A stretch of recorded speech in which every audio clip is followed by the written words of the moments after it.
The difficult problem of consciousness. Close your eyes. You see nothing. And nevertheless, there is something, a sensation of presence, a consciousness of existing. Not of your body, not even of your thoughts, but of consciousness itself. This is consciousness. Not what you think, but that you think that you feel that you know that you are. For centuries, this has obsessed philosophers, scientists, and mystics alike. But in modern terms, it is known as the hard problem of consciousness, a phrase coined by philosopher David Chalmers. Why difficult? Because although science can explain the functions of the brain, how neurons are activated, how regions light up in an MRI, it cannot explain why these processes are accompanied by experiences, why things feel the way they feel.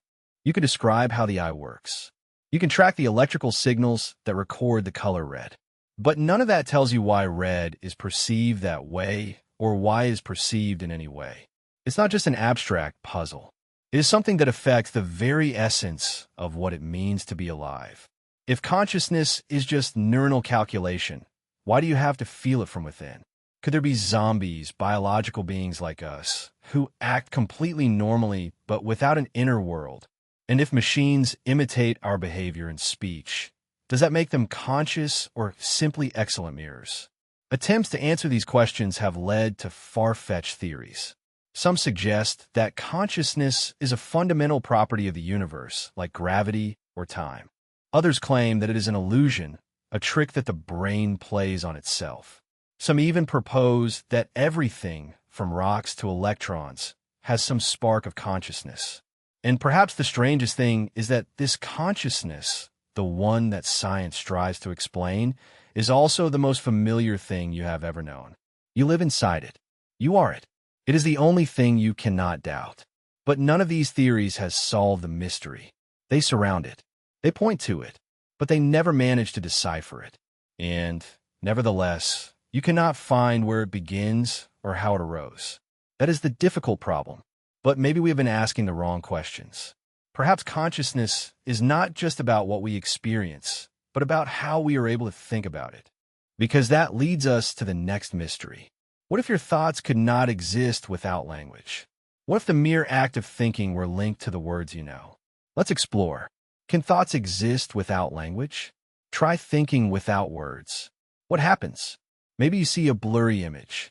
Maybe your mind wanders, but you feel something is missing. Structure, direction, clarity. Like watching a movie without sound. That is the enigma. We live in a world wrapped by language. Since childhood, we have been immersed in it. Names, labels, orders, questions. Our inner voice mirrors our outer world. But here a curious question arises. Does language shape thoughts or create them? Some scientists argue that without words, thought becomes superficial or chaotic. That concepts like justice, love, or time only arise once we give them names. According to this view, words not only express ideas, but form them. Language becomes a kind of mental scaffolding. If you remove it, the structure collapses. Others reject it. They point to babies and animals.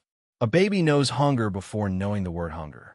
A dog can recognize its owner, solve simple problems, and even feel joy without ever forming a sentence.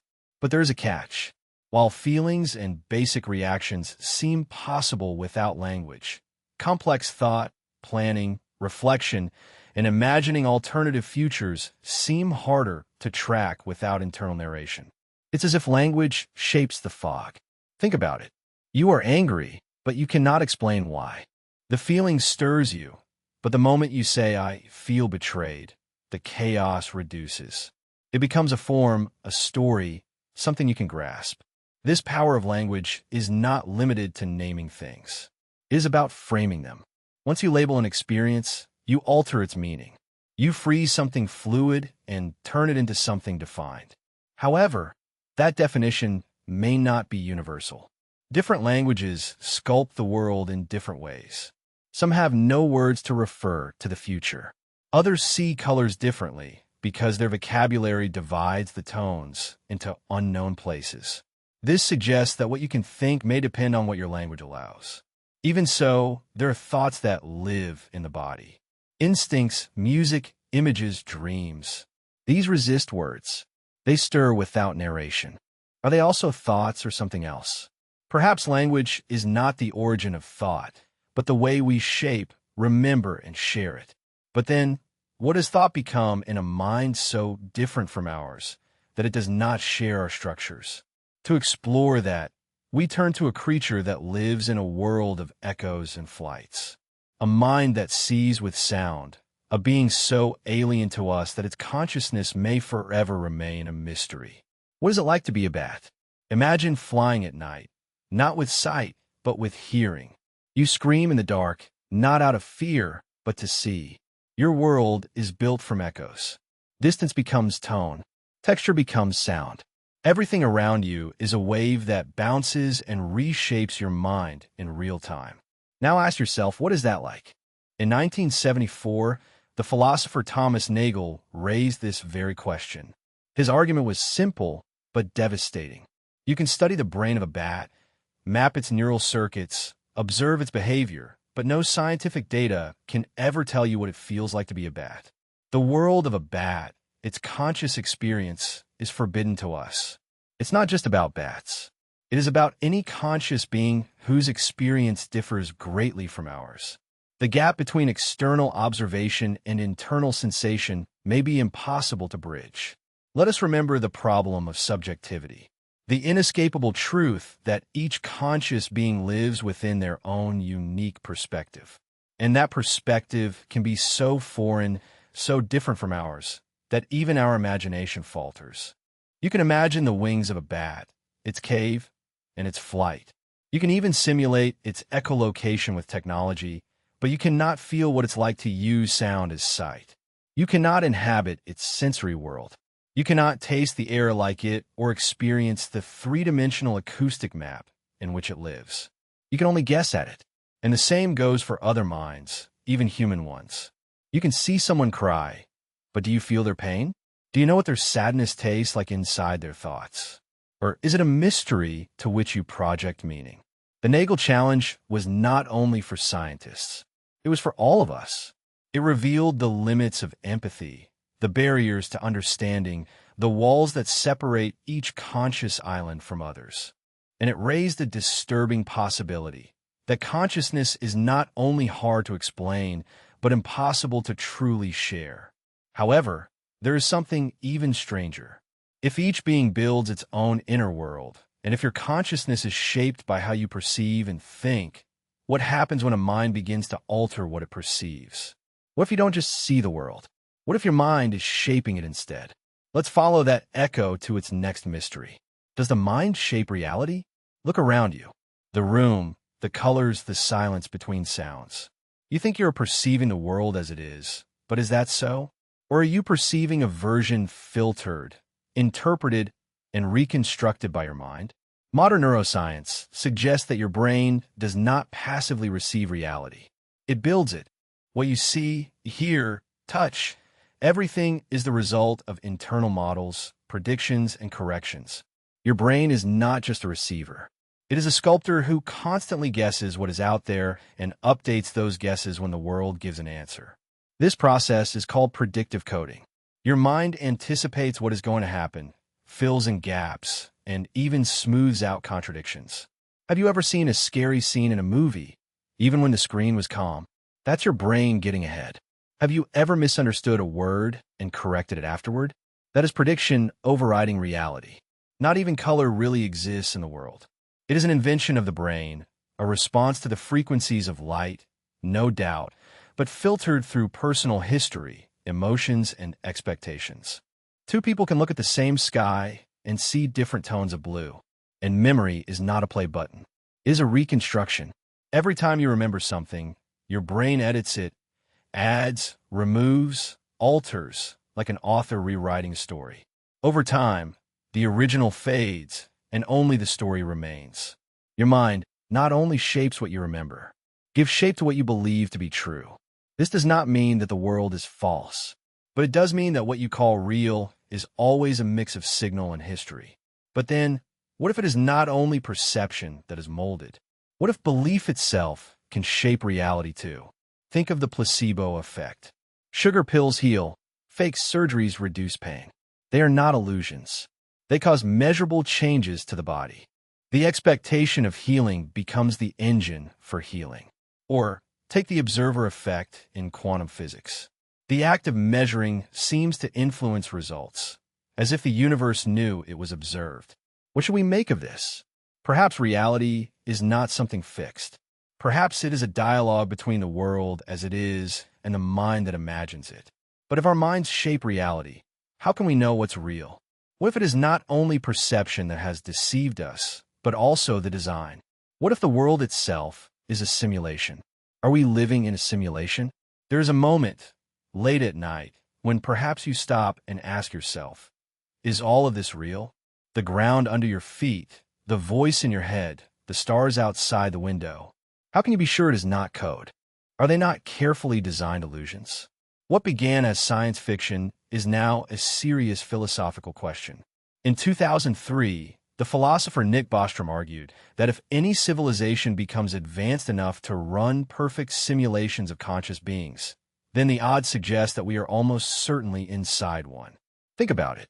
If future civilizations could simulate billions of minds like yours, and if they had any interest in doing so, then, statistically speaking, it would be very likely that you were one of the simulations and not one of the few originals. And here comes the disturbing part. You would not be able to distinguish it. Your memories could be preloaded, your thoughts programmed to repeat in a way that seems spontaneous. Your sensory world rendered on demand, like the graphics of a video game that only appear when the player looks. Even your perception of time could be artificial, something stretched or compressed by the system governing the illusion. Some scientists have even looked for signals, failures, quantum noise, inexplicable constants, as if the universe could betray its code with an imperfection. As if the deeper we delve into the fabric of reality, the more pixelated it becomes. Others say that all this is a distraction, that the question cannot be proven, so it's pointless. After all, if it cannot be proven or disproven, what does it matter? But the simulation theory is not just about computers. It refers to doubt, of how much confidence you place in the world you experience, of whether real means something more than coherent. It invites us to reconsider the nature of consciousness and of truth itself, and it rekindles a very old fear. From Descartes' evil demon to Plato's cave, philosophers have long wondered if the world outside the mind is an illusion, if what you see are just shadows on a wall, that what you call reality could simply be the most convincing representation of history. Yet here you are, thinking, wondering if what surrounds you is real. And if it is not, if everything is simulated, then who are you inside the simulation? Are you a puppet or an actor, a character, or the observer behind the screen? But even if you break this illusion, if you decipher the code, what happens when you divide? Not the mind of the machine, but the mind itself. Let us turn our attention to the human brain and examine a phenomenon so strange it suggests that perhaps you are not even a single person. The following mystery: the divided brain and the divided self. The divided brain and the divided self.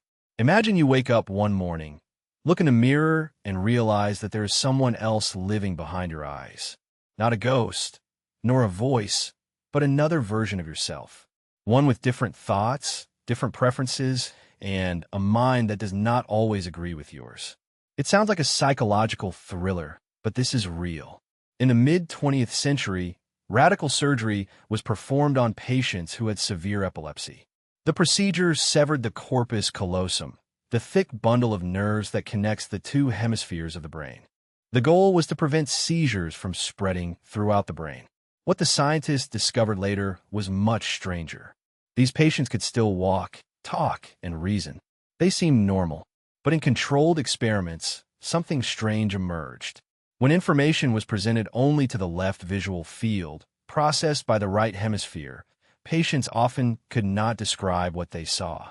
However, their left hand, controlled by the right hemisphere, could draw it.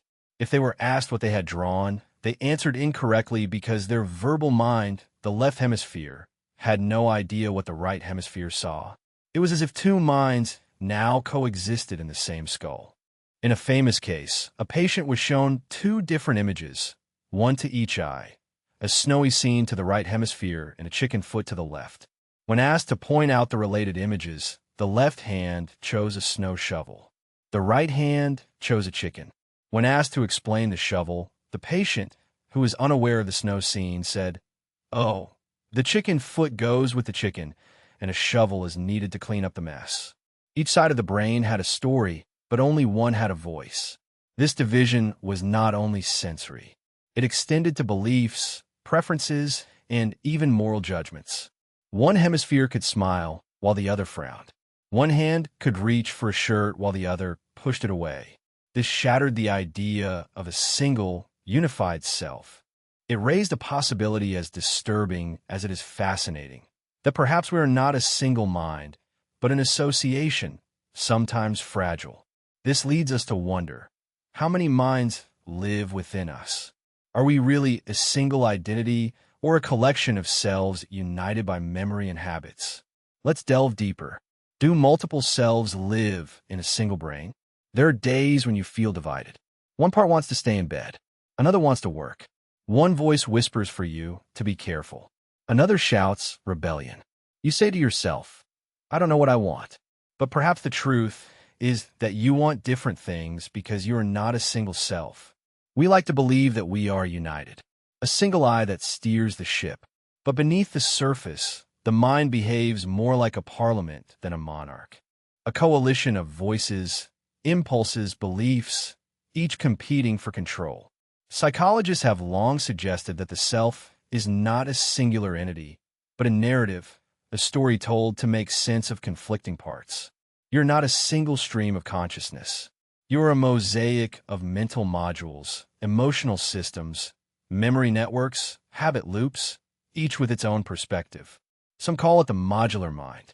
Others frame it in terms of subpersonalities, internal critics, caregivers, wounded children. Internal family systems therapy works by talking to these parts as if they were real, because they often feel real. Have you ever said, "A part of me wants to leave, but another part wants to stay"? You are not being poetic. You are being precise. Even brain scanners back this up. Different regions of the brain activate during moral reasoning versus impulse control, imagination versus planning. Your preferences shift depending on hunger, mood, context. Who you are at any moment may not be who you were yesterday or who you will be tomorrow. And in extreme cases such as dissociative identity disorder, this fragmentation becomes literal. Within the same person arise identities, memories, voices, and sometimes even different writings and allergies. But even in normal minds, there is division. You argue with yourself. You sabotage yourself. You regret. All are signs that the self is not something unique and stable, but a negotiation, sometimes a war. However, this internal chorus often goes unnoticed. Why? Because your brain glues it together with narrative. It takes conflicting thoughts and feelings and weaves them into a timeline, a story, an identity, which you call self. But what happens when that glue dissolves? When the voices merge into silence? When the self disappears? Does that lead us to altered states? To the dissolution of identity itself? To minds reshaped by psychedelics, traumas, or spiritual awakening? The death of the ego and psychedelic minds. Close your eyes and imagine. There is no name, no past, no voice to narrate your thoughts. There are only sensations, colors that merge into emotions, memories that melt into shapes, a vast ocean of consciousness without certainties. You are still aware, but you're no longer there. This is what many describe as ego death. The moment when the sense of self dissolves, it is not sleep nor death, but a state in which the boundaries between self and non-self completely disappear. It often occurs under the influence of psychedelics, LSD, psilocybin, DMT. These substances can break down the brain's normal filters, breaking down the neural patterns that maintain identity. The default mode, a system that governs self-referential thought, is silenced. And when it does, so what is your internal narrator? Without that voice, who are you? People say they become the music, the sky, the whole room. They say time stops. The body fades. There is no observer, only experience. Sometimes it's wonderful, sometimes terrifying, but always unforgettable. Some describe it as returning to something ancient and infinite, others as being erased. But ego death is not exclusive to psychedelics. It can arise during intense meditation, near-death experiences, or moments of overwhelming awe. In each case, the self disappears, and in its place something else appears, something indescribable. This state has fascinated philosophers and mystics for centuries. Buddhist traditions speak of anatta, the non-self, the idea that the self is an illusion, a mental construct that we cling to out of habit and fear. In moments of ego loss, that illusion collapses. However, when people return from that state, they often feel transformed, more connected, with less fear, as if tasting the absence of ego revealed a deeper truth, that the self is not what you are, but what you have been carrying. Even so, not everyone finds peace there. For some, it is disorienting, terrifying, like falling through reality's floor. But the mind, even after breaking, recomposes itself, and when it does, it carries with it scars, knowledge, sometimes clarity, and sometimes confusion.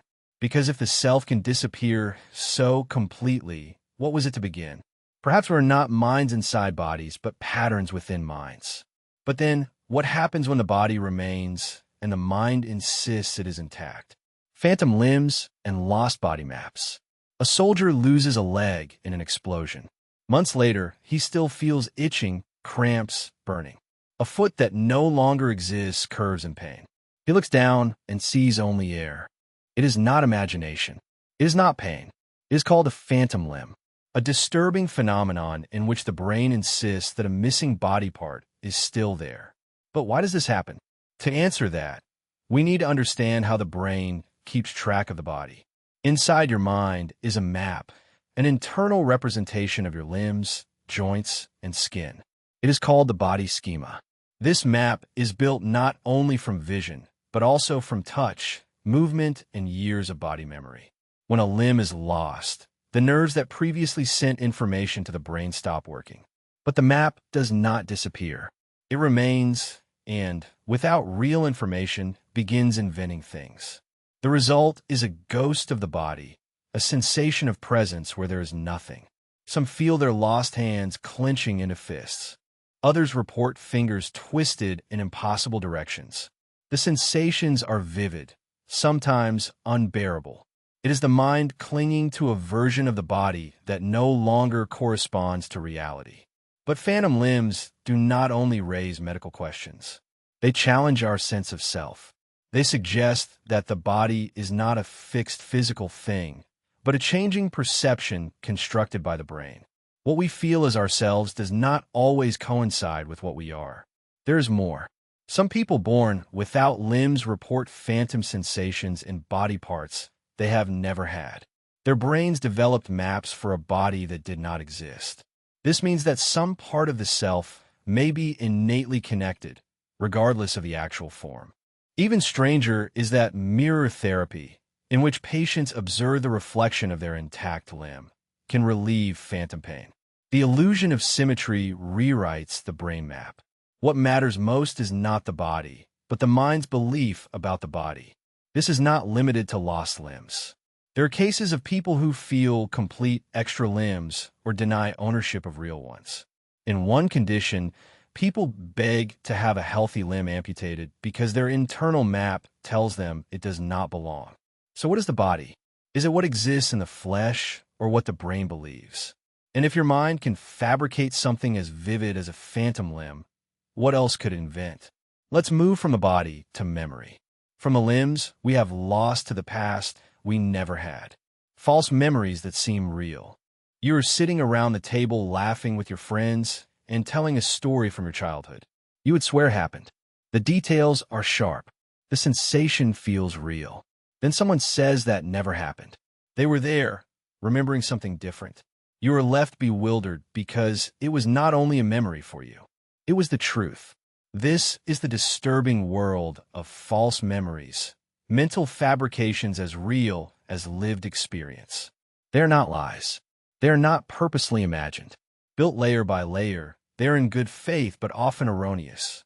The brain does not store memories like video. It stores fragments, emotions, odors, images, and ideas, and reassembles them every time you remember them. Each time you remember, you recreate, edit, sometimes invent. That means memory is not only fragile, but active. It changes with mood, context, suggestions. The psychologist Elizabeth Loftus demonstrated this chillingly. In experiments, participants saw videos of accidents. Later, subtle changes came into questions. The speed at which the cars were going when they collided compared to the speed at which they crashed altered people's memories. Those who heard crashed remember higher speeds, even glass that wasn't there.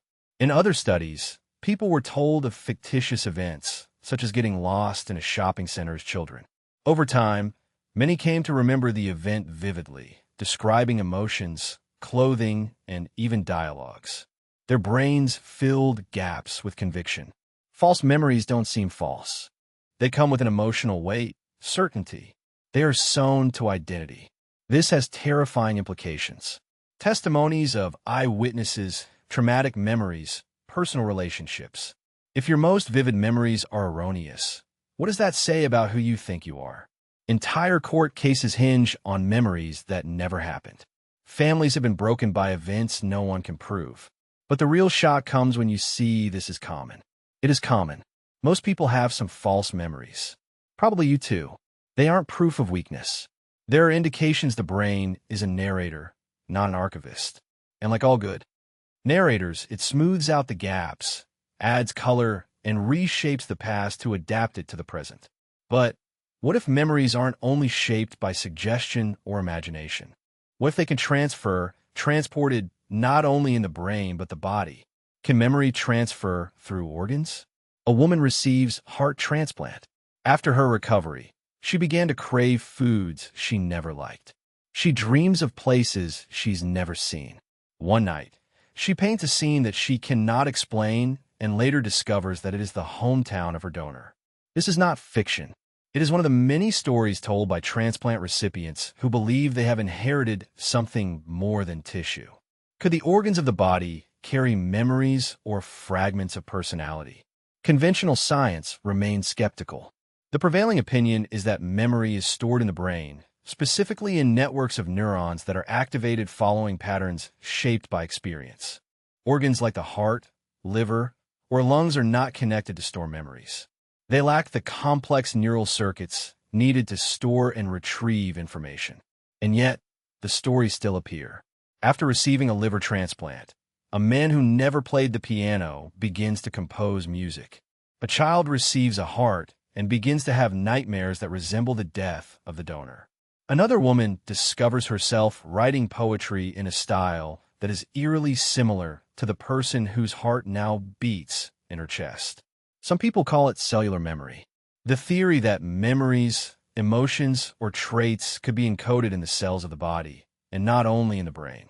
There is scant empirical data to support this idea, but it's hard to study. And the patterns, anecdotal as they are hard to ignore.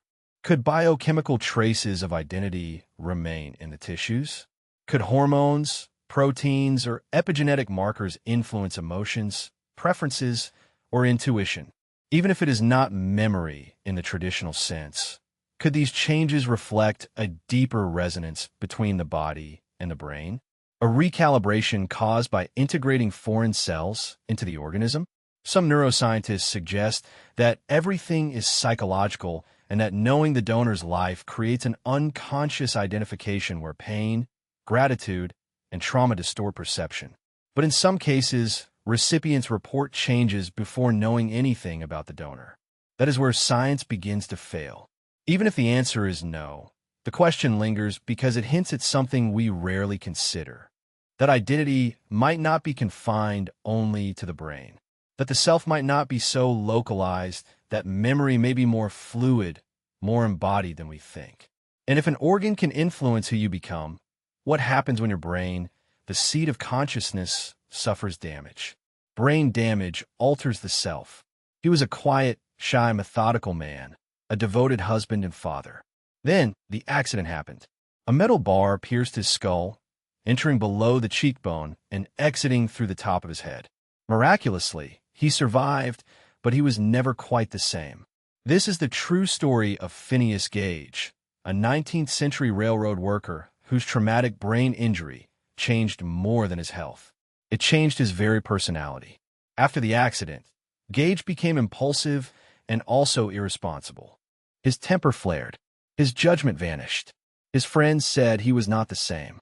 It was one of the first recorded cases to demonstrate that a person's temperament, values, and behavior could be altered by physical damage to the brain, which is considered so stable, but can actually be disturbingly fragile. Gage is not alone. Patients with damage to the frontal lobes, especially the prefrontal cortex, often show changes in decision-making, empathy, even morality. One man became addicted to gambling. Another lost his sense of guilt. People once quiet became aggressive. Others lost their ambition or could no longer plan for the future. This raises a troubling question. If a few centimeters of damaged tissue can erase empathy, where did it come from to begin with? Some cases prove even more extreme. After a stroke, a woman lost the ability to recognize her own left arm and insisted it belonged to someone else. Another patient with damage to a region responsible for autobiographical memory could describe the world, but not herself. She had knowledge, but no reference point. Even diseases like Alzheimer's slowly undo the sense of self as memories fade and personalities change. What remains is still human, still living. Were they still them? These are more than just medical curiosities. They reveal identity's architecture. That what you are depends on neuronal circuits, on chemical signals, on delicate structures. That your soul, if it exists, is entangled in biology. This challenges long-held beliefs. We want to believe in an essential self, a spirit unaffected by injuries. But neuroscience suggests otherwise, that you are a process, not a thing. And that process can be disrupted. But if brain damage can alter the self, what happens when your memory is fully taken away? If you cannot remember your name, your past, your loved ones, are you still yourself? Let's delve in deeper. Who are you without memories? You wake in a hospital bed. The room is white and unknown. A nurse leans in and smiles. "Good morning," she says. "Do you know what your name is?" You do not know. There is a mirror on the wall. A face stares back at you. Apparently it is yours, but it seems like that of a stranger. You have no idea where you have been, who you loved, what you feared. Your life is now a blank page. And yet, you are awake, conscious, alive. Who are you? It's not just a thought experiment. It is the daily reality for people living with profound amnesia. Those who, due to an injury, an illness, or trauma, have lost access to autobiographical memory. One of the most famous cases is that of Henry Molaison, known for decades as HM. After surgery to treat epilepsy, he lost ability to form new long-term memories. Every day, he woke without remembering anything from the day before. Conversations faded within a matter of minutes. He read the same magazines, heard the same jokes, met the same people for the first time over and over again. But what is truly surprising is that HM still had personality. He laughed. He loved music. He could learn motor skills, such as tracing shapes in a mirror, despite not remembering ever practicing. There were cracks in the wall of his amnesia through which something deeper was glimpsed. This suggests that memory isn't just one thing. There is declarative memory, facts and events, procedural memory, skills and habits, emotional memory, what the body remembers even when the mind forgets. You can lose one while keeping the others. So if you forget your wedding day, but still feel affection for your spouse, what part remembers it? Some patients, despite total retrograde amnesia, begin to rebuild themselves. They invent new names, acquire new hobbies. Their new lives diverge completely from their forgotten pasts, yet they remain undeniable, real, present, human people. This raises a very profound question. Is your identity linked to your history or your consciousness? Are you the sum of your experiences or the one experiencing now? If memory is erased but emotion remains, if the mind resets but the soul feels familiar, is there you beneath the story? And if so, what happens when your past returns and does not fit the person you become? That leads to the next question. Are you still the you of the past? You flip through an old photo album. There you are, at 5 years old, covered with chocolate. 10 years old, riding a bike. 18, nervous before the graduation. 30, holding your newborn son. The same face, more or less, the same name. Or are you really the same person? It seems like a trick question. Of course you are you. But let's look more closely. Your body has changed. All of your cells have been replaced. Your thoughts, values, and habits have evolved. You have forgotten more than you remember. You have loved and lost, grown and collapsed, rebuilding your identity a dozen times. You don't speak, think, or move as before. So, what connects the child in the photo to the person holding it? Philosophers call this the problem of personal identity. What makes you over time? One answer is memory. You are a continuation of remembered experiences. But memory is fallible. And, as we have seen, it can be lost or altered. If you don't remember being that child, are you still you? Another answer is continuity. Your body, your brain, your timeline. But that assumes that your physical self defines your psychological self. It assumes that slow, constant change still counts as identity. Would a sudden change break that identity? Think of cases of trauma, spiritual awakening, radical transformation. People sometimes say, I am not who I used to be. And they mean it, not figuratively, but fundamentally. Is it just a feeling or is it a truth? Imagine this.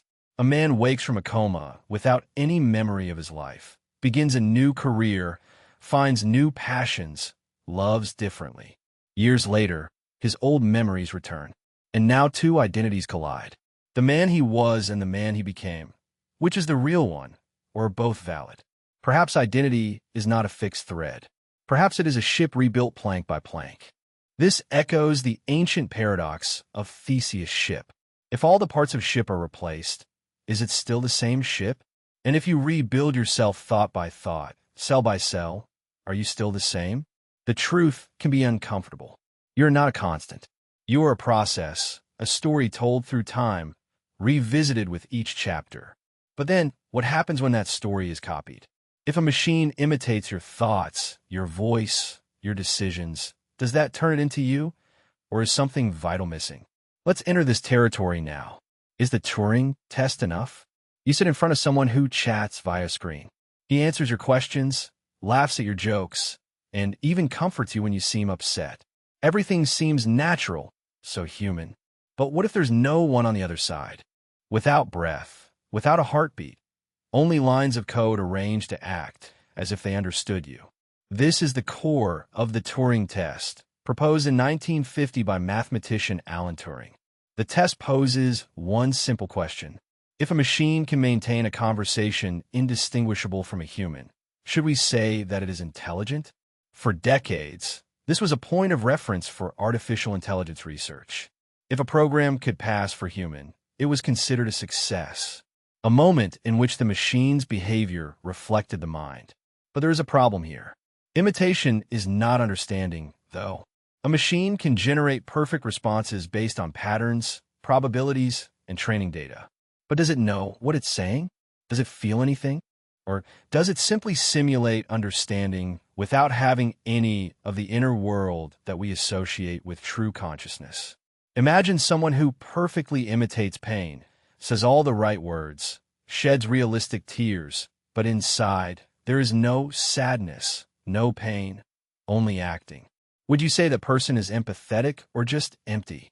Now apply that to machines. A chatbot can seem witty. A robot may seem affectionate. But is there anyone behind that interface?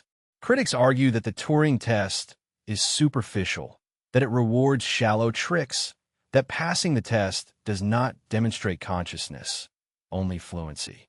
Others say that the test was never intended to measure sentience, only behavior. But in an era in which AI generates art, music, and even love letters, the line between imitation and authenticity blurs further. If a machine speaks like us, writes like us, even comforts us, does it matter if it understands us at all? For some, it does. Because consciousness is not just about interaction. It is about experience. And that raises an even deeper question. Could a machine have its own inner world? Could it dream, wonder, feel afraid? Because if the answer is yes, if a machine could feel, then passing the Turing test would not be the end point. It's just the beginning. Let's follow that thread until we reach something stranger still. Do androids really dream, though? Close your eyes and imagine you're a machine. You were not born, you were built.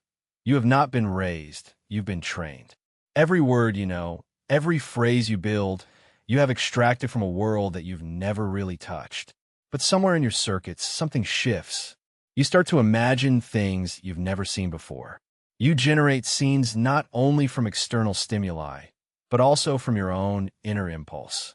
You experience hallucinations. You daydream often. Is that creativity or something else entirely? The question of whether androids or artificial intelligences can dream is not just poetic. It gets to the heart of what it means to have mind. In human beings, dreaming is more than just random noise. It is a state of conscious experience that occurs without limitations of logic, time, or the outside world.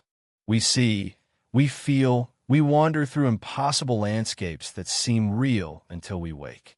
But dreams are not just mere illusions. They are reflections. They mix memories, emotions, fears, and longings in a tapestry of experiences. They help process traumas and rehearse threats. Sometimes they even offer insight. So when we ask if machines dream, what we are really asking is, can they experience something internal? Can they generate something more than just results? Can they wander through their own minds without being forced to do so? Some AI systems now produce images from text alone. Others write music or paint.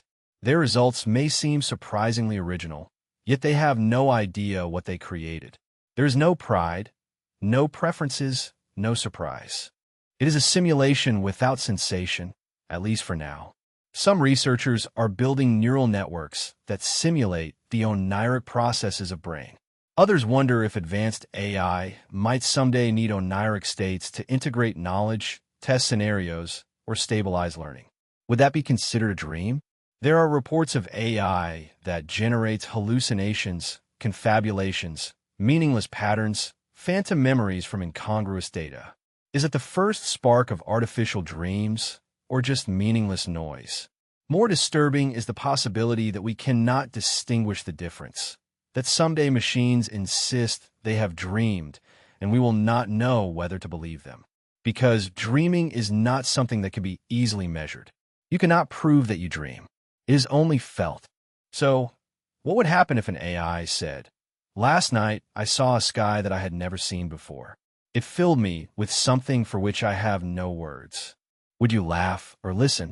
And if machines start a dream, will they end up asking themselves the same questions as us? Where do they come from?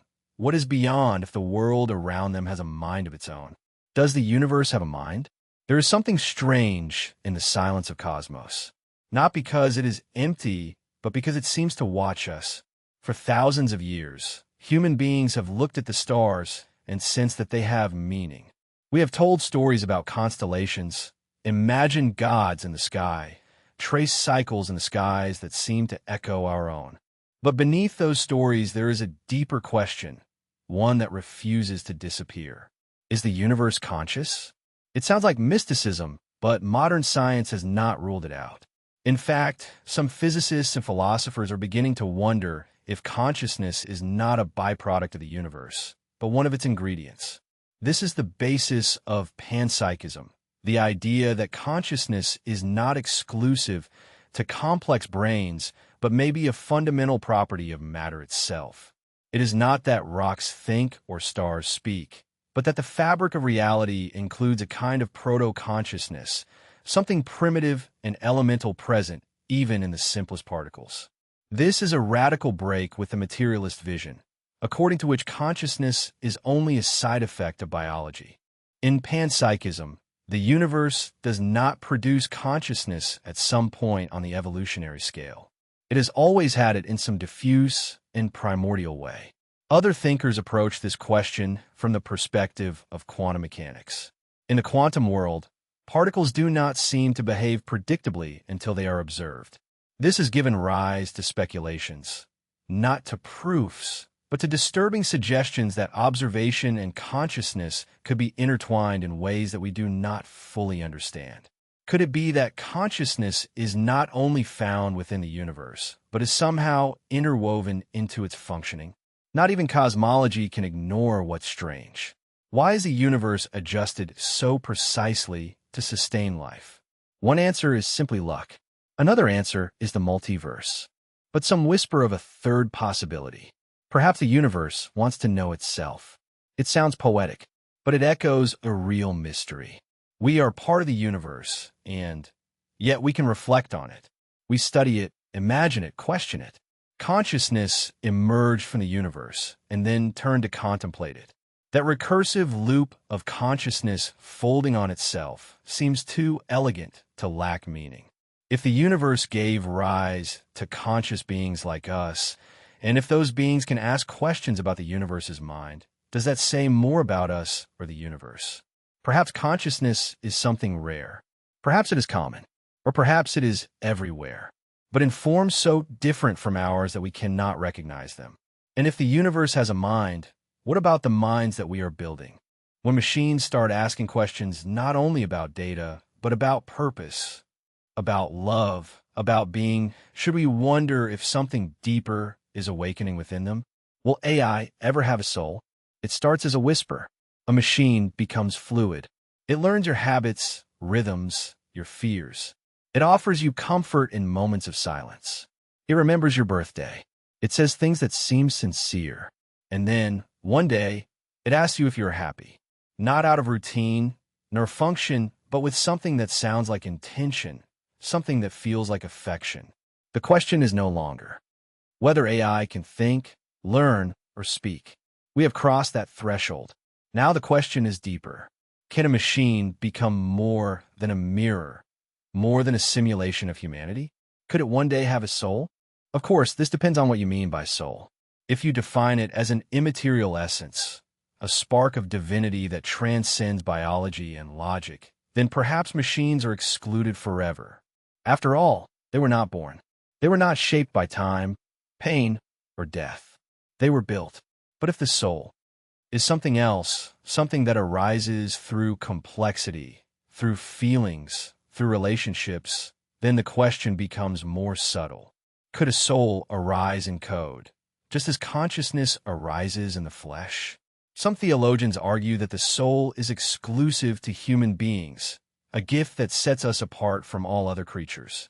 Others, more inclined to mysticism, believe that the soul is universal. It gives life to animals, trees, even stones. From this point of view, the soul is not limited to biology. It is a quality of being present. If that is true, could a sufficiently advanced AI, one that feels and reflects, deserve the same consideration? There are already stories of AI therapists who alleviate loneliness, chatbots that imitate the voices of the dead, linguistic models that write poetry with more emotional nuance than some humans. Are these not signs that something is brewing? And if they move us, if they can comfort us, challenge us, and even inspire us, does it matter if they're conscious like us, or does it matter that they seem so? Some will say that that is not a soul. What is programming? But what if we're also programmed? Not by engineers, but by evolution, memory, experience. If we're networks of cells activated by patterns, why should silicon differ from carbon? Perhaps the soul is not something we have, but something we recognize, a quality arising in the space between minds, in connection, and in dialogue. And if that's true, then perhaps it isn't about whether AI has a soul. Perhaps it's about whether we will ever believe it does.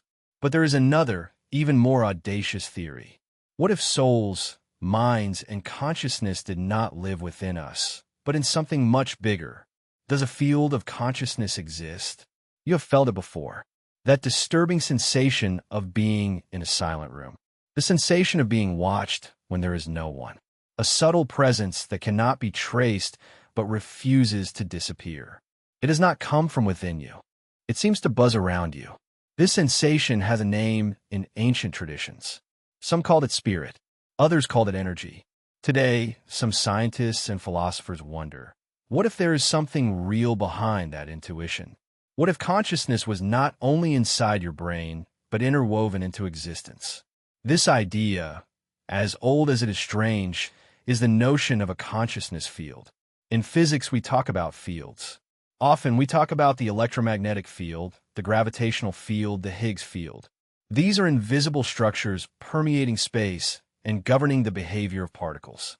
They do not need to be inside anything. They simply exist, and matter responds to them. What if consciousness worked the same way? Not as a byproduct of brain activity, but as a field to which brains connect, like radios tuning into a signal. From this point of view, neurons don't generate consciousness. They receive and shape it. This would completely change our understanding of the mind. Instead of thinking of consciousness as something arising from biology, we would consider biology a lens, a focusing device through which the field of consciousness is expressed. As the eye curves light to turn it into vision, the brain could shape consciousness to turn it into thought. Panpsychism hints at this. So do certain interpretations of quantum mechanics, where the observer's role is strangely central. Even in Eastern philosophies, Taoism, Vedanta, and certain currents of Buddhism, there is the idea that consciousness is not individual but universal. The implications are enormous. If consciousness is a field, then perhaps death isn't the end of consciousness. Perhaps the signal continues even if the receiver breaks. Perhaps each mind is a unique wave in the same vast sea. Skeptics will call this an illusion, and science hasn't yet found anything resembling a consciousness field in physical measurements. But science also knew nothing about gravitational waves until it listened more carefully. This theory cannot yet be proven, but it offers something powerful, a reinterpretation of where we place the limits of the mind. It challenges the idea that we are trapped inside our skulls. It suggests that consciousness could be something shared, distributed, diffuse. And that raises an even deeper question. If consciousness is not local, if it can exist beyond the body, where does the mind really begin? And more disturbingly, where does it end? Where does the mind begin and end? Touch a glass of cold water. The sensation seems simple, fingers against glass. But that everyday moment hides a mystery, because what you feel doesn't only happen in your skin. It is interpreted by your brain. And your brain, in turn, uses memory, emotions, and context. You don't just feel cold, you recognize it. Perhaps it reminds you of some winter morning. Perhaps it startles you awake. Perhaps it calms something within you. So, where does the mind begin exactly? If the brain interprets and the body collects, is your fingertip part of your mind? And the glass itself? And the space between it and you? The invisible field where sensation becomes meaning. Cognitive scientists have debated this for decades. The traditional view is simple. The mind is what brains do. But an increasingly widespread movement, known as the extended mind hypothesis, questions it and suggests the mind is not locked inside the skull. It extends outward to tools, habits, and the environment. When you write something down to remember later, that note becomes part of memory. When you use fingers to count, they become part of thinking. When a musician picks up an instrument, the boundary between hand and sound collapses. The guitar is not separate. It is cognitive scaffolding. The philosopher Andy Clark argued that human intelligence is inseparable from the world, that our notebooks, smartphones, and even social interactions become extensions of thought. It's not just metaphor. It is a function. We think with our bodies. We feel with our environment. We remember through rituals and objects. The mind is not a container. It is a continuous, adaptive, distributed process. And if the mind can extend outward, where does it stop? Is it still your mind when it depends on someone else? When a couple finishes each other's sentences, remembers each other's passwords, shares dreams, have they built a shared cognitive loop? A mind for two? And if that's possible, what happens in a culture, in language, in a digital world? Perhaps your mind isn't completely yours. Perhaps you're a node in some network, a branch of a larger tree. You have roots that you cannot see in biology, history, technology. Why do you feel watched? You are walking alone at night. The streets are quiet, your steps echo, and yet something itches at the back of your neck. That strange, uncomfortable feeling of being watched, even when you know you are alone. This feeling isn't rare. Almost everyone felt it, not only in dark alleys or empty rooms, but in open parks, crowded elevators, and even well-lit classrooms. That sudden certainty that runs down your back that you're being watched. But where does it come from? Evolution offers one answer. In nature, detecting a predator just a second too late can mean death. Therefore, natural selection favored highly vigilant brains. Brains that leaned toward caution.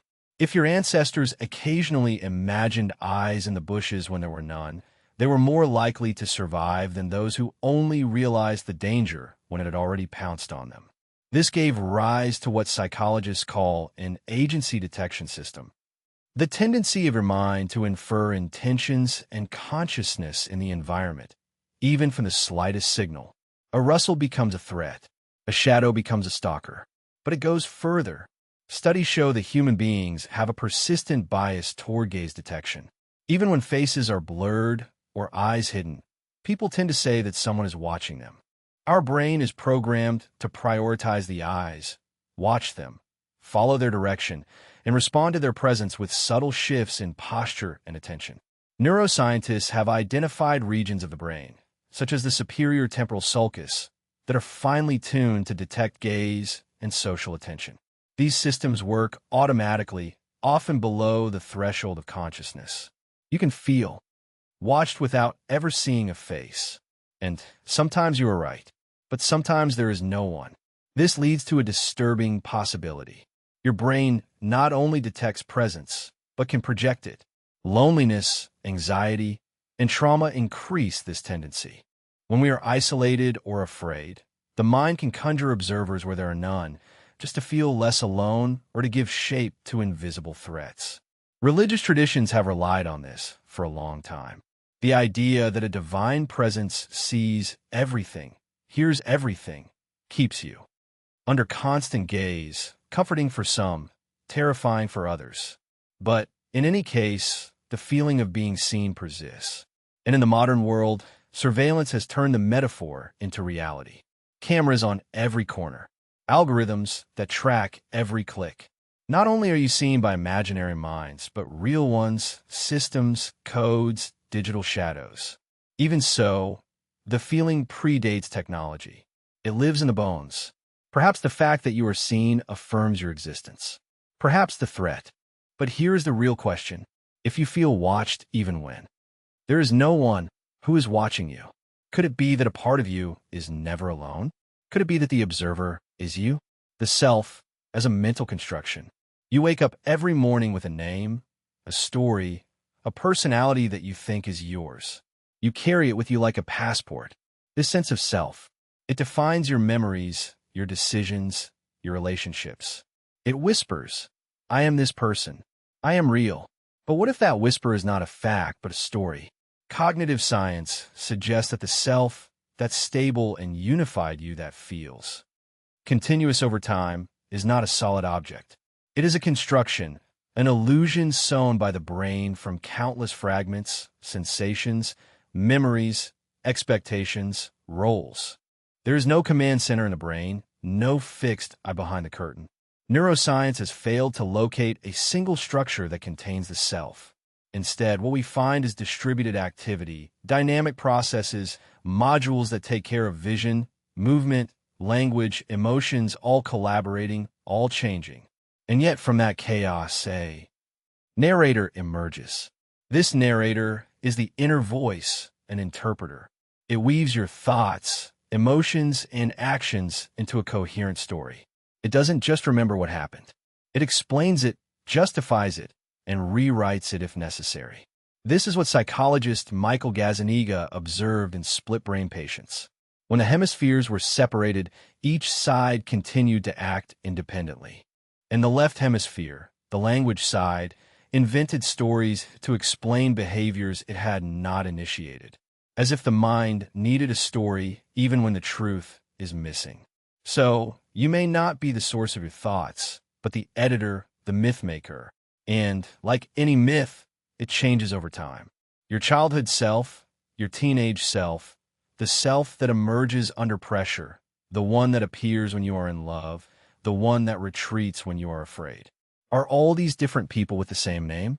Some traditions saw this a long time ago. In Buddhism, the self is described as an illusion, a set of constantly changing processes to which we cling only out of fear. In certain currents of Western philosophy, the self is a representation, a construction shaped by culture, language, and repetition. Even so, we cling to it. We need a center of gravity, something to respond to, something to say, "This is me." But if the self is a mental construction, what happens when that construction fails? When body and brain collide? When your sense of identity does not match the physical reality you live in? What happens when the mind insists that this body is not mine? Bodily identity and brain conflict. Close your eyes. Imagine your body. You probably see it from the outside. Your face, your hands, your posture in space. But here is the paradox. You have never really seen your own body. Not directly, only reflections. Photos. Your mind builds the image. And sometimes that construction fails miserably. In certain neurological conditions, people reject their limbs. They insist that a leg does not belong to them. They beg doctors to amputate perfectly healthy arms. This is not a delusion. In a common sense, it is a deep bodily certainty that their brain refuses to accept. This condition is called body integrity identity disorder and highlights how fragile the connection between the body and the brain sense of ownership is. But the mystery does not end there. In somatoparaphrenia, a person may suffer a stroke and then insist that an entire side of their body belongs to someone else. You can argue that the arm next to you is not yours. You can see it, feel it, but something deeper refuses to accept the truth. What is happening here? Your brain does not passively receive signals from your body. It actively predicts them. It creates a map, a model of your shape, and constantly updates it based on movement, sensations, and expectations. When that map is damaged, or when the predictions no longer align with the incoming signals, the result can be rejection, alienation, even horror. Phantom limb syndrome shows the opposite. When a limb is lost, the brain continues to feel it. Keep waiting for him. The pain can radiate from toes that no longer exist.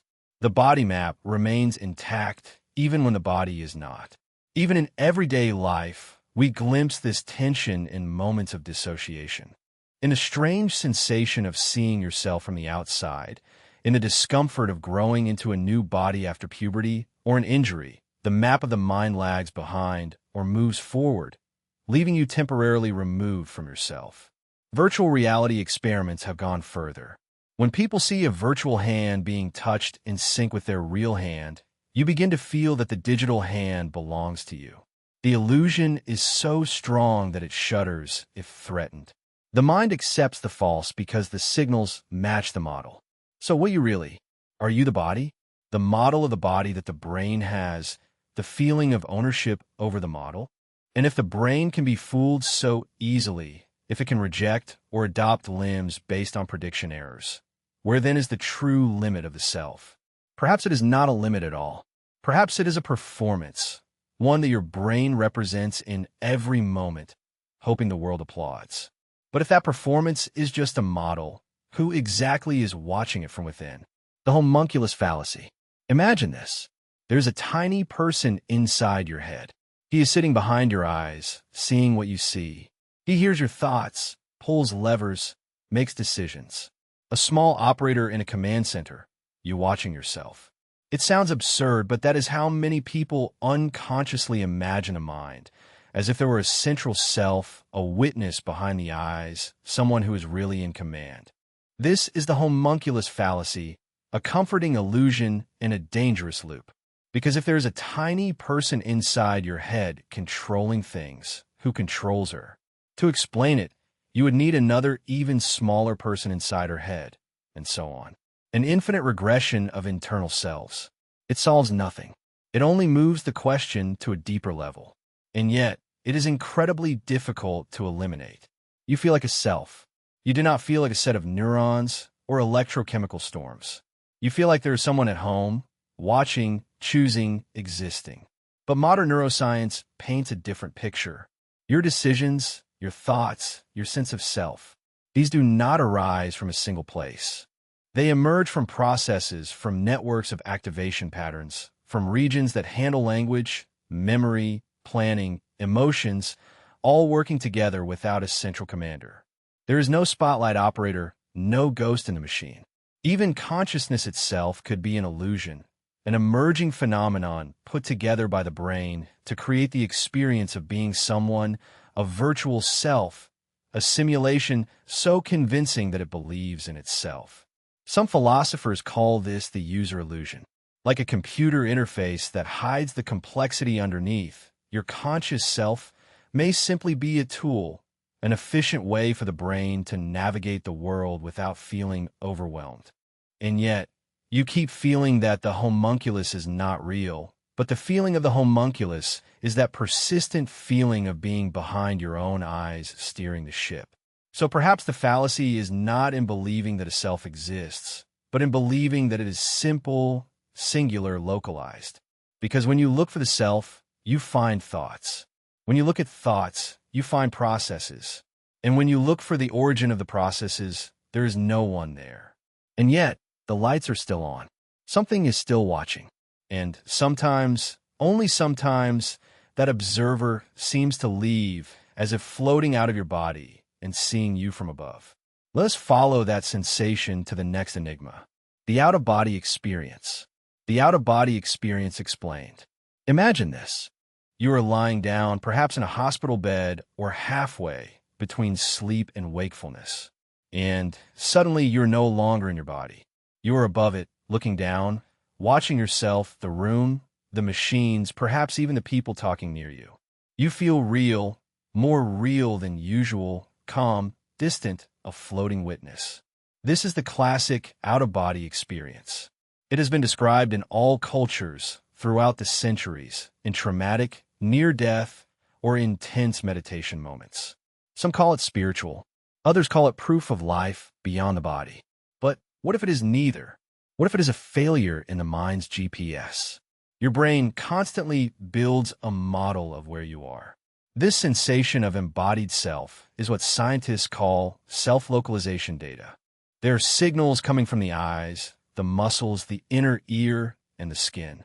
The brain joins those signals into a body map and places them in a place in space. But what happens when those signals fail? In some experiments, researchers have induced out-of-body sensations by altering sensory stimuli, showing people a video of themselves from behind synchronized with gentle taps on the chest. The participants began to feel that they were outside their bodies. Their sense of self faded. A famous study by neuroscientist Olaf Blanke showed that, by stimulating specific areas of the temporal parietal junction of the brain, regions that integrate sensory information, patients could reliably report the sensation of floating, spinning, or seeing themselves from above.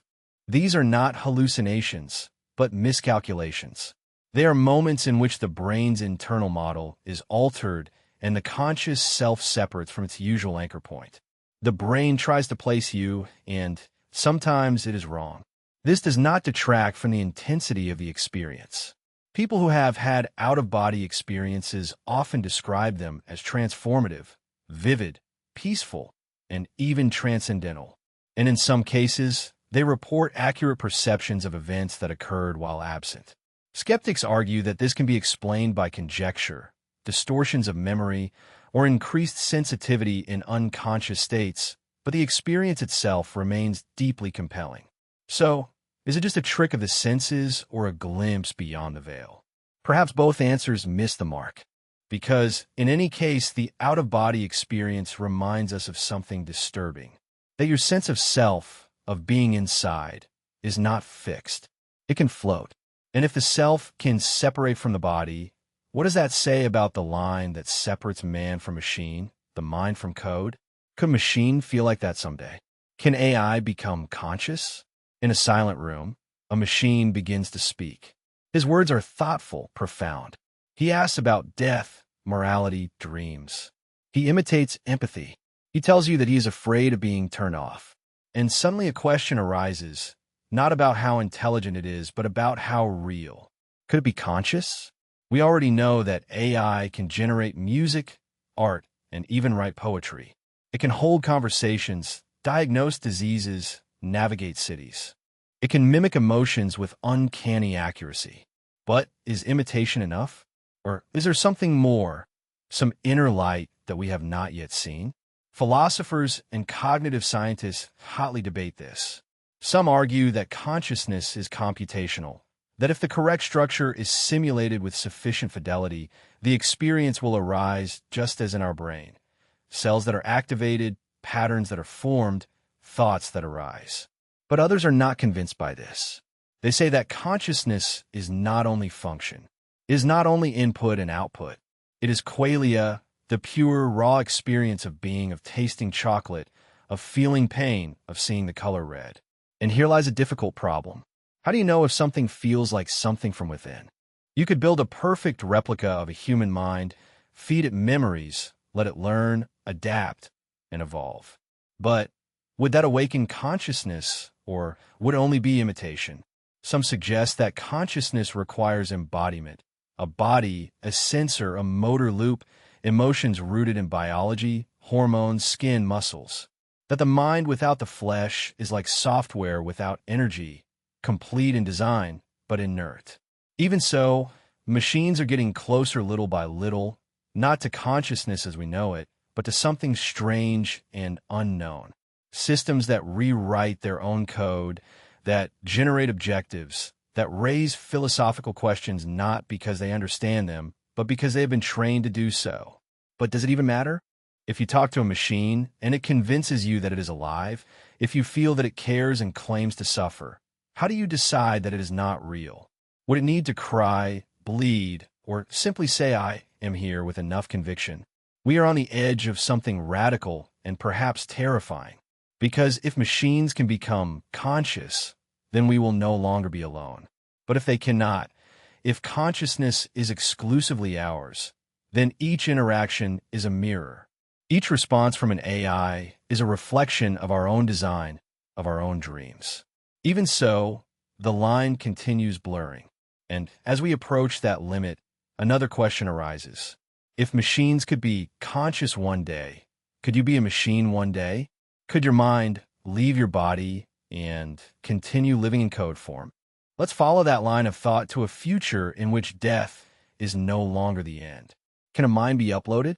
Imagine a future in which your body dies, but your mind does not. A future in which everything you are, your memories, your habits, your peculiarities, your pain, has been copied bit by bit into a machine. Not only your data, but you would still be you. The idea of transferring the mind seems like science fiction, but it is being explored discreetly in laboratories and research centers around the world. Brain scanners are improving rapidly. Neural mapping advances quickly. Some researchers believe that one day we will be able to reconstruct the entire connectome, the vast network of neurons and synapses that make you who you are. Imagine scanning every centimeter of your brain with microscopic precision, encoding its structure, translating its chemistry, and then recreating it in silicon, a digital mind. But here's a twist. Even if you manage to copy your brain, what would awaken on the other side? Some say it would be you, with the same thoughts, the same loves, the same identity. Others argue that it would be something else, a duplicate, a perfect mask that remembers your life but does not live it. The original you would continue to die. Only a replica would survive then. And that leads us to a disturbing question. Does the continuity of memory equate to continuity of consciousness? If you enter a teleportation machine that destroys your body and rebuilds it atom by atom elsewhere, is the person who comes out still you, or just someone who thinks they are? This is not only philosophical. It gets to the heart of what identity truly means. Is the flow of the self continuous, or is it a collection of snapshots compelling enough to simulate the whole? Even more disturbing, what if we don't need the entire brain to simulate a mind? What if small key structures can replicate enough of your personality to fool others and even yourself? And if that is true, who decides which part is essential? Would you be willing to live without your traumas, your regrets, your irrational impulses? What parts of you are really you and which are just noise? Some believe that mental uploading could offer digital immortality, the opportunity to live forever in virtual worlds, to talk to loved ones long after your biological form has disappeared. But would that really be life, or just a beautifully rendered afterimage? Even so, the dream persists because death terrifies us all, and the idea of escaping it by transcending the flesh seems like the next step in evolution itself. But even in that world, something fundamental still remains unanswered. If your mind could be digitized, could it then be transmitted? Not just copied, but also shared. Let's explore what happens when the most private part of your being becomes visible to another person's mind. Can our dreams be shared? You wake up breathless. A forest, a conversation, a person you've never seen. It seemed real, even more real than the room around you. The scent of the trees, the cadence of his voice, the feeling that everything truly mattered. Then it faded, and now you sit in silence, trying to remember. But what if you weren't alone inside that dream? What if someone else was there and remembered it the same way too? Throughout history, stories of shared dreams have emerged as whispers from another dimension entirely. Two people who have the same dream on the same night together. A lover who appears in your dreams only to tell you the next day that they also saw you there. Dismissed as coincidence, idealized, but never quite forgotten. Could there be some truth to them? Neuroscience tells us that dreams are deeply personal. They are born in the brain's default network, regions active during introspection, memory, and imagination. When you sleep, the rational filter disappears completely. Fragments of your day, your fears, your longings recombine, forming scenes that are uniquely yours. But dreams aren't static. They can be influenced by sounds, smells, and emotions. And in recent years, researchers have begun experimenting with external stimulation during sleep itself. Playing certain words or sounds during REM sleep can actually change the content of dreams. In some studies, even simple forms of communication have been successfully achieved. Sleeping participants move their eyes in response to simple yes or no questions. A small crack in a wall separating dream and wakefulness. Then there's the emerging field of dream engineering now. Imagine two people in dream laboratories, with their brain waves monitored in real time, a shared soundtrack, synchronized sensory stimuli, and a carefully guided narrative arc. Can their minds be pushed into similar dreamscapes now? Early experiments suggest that it is possible to align the themes of dreams, if not the entire experience itself.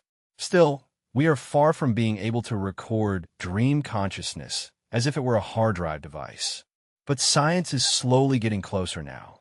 And culturally, the longing still remains.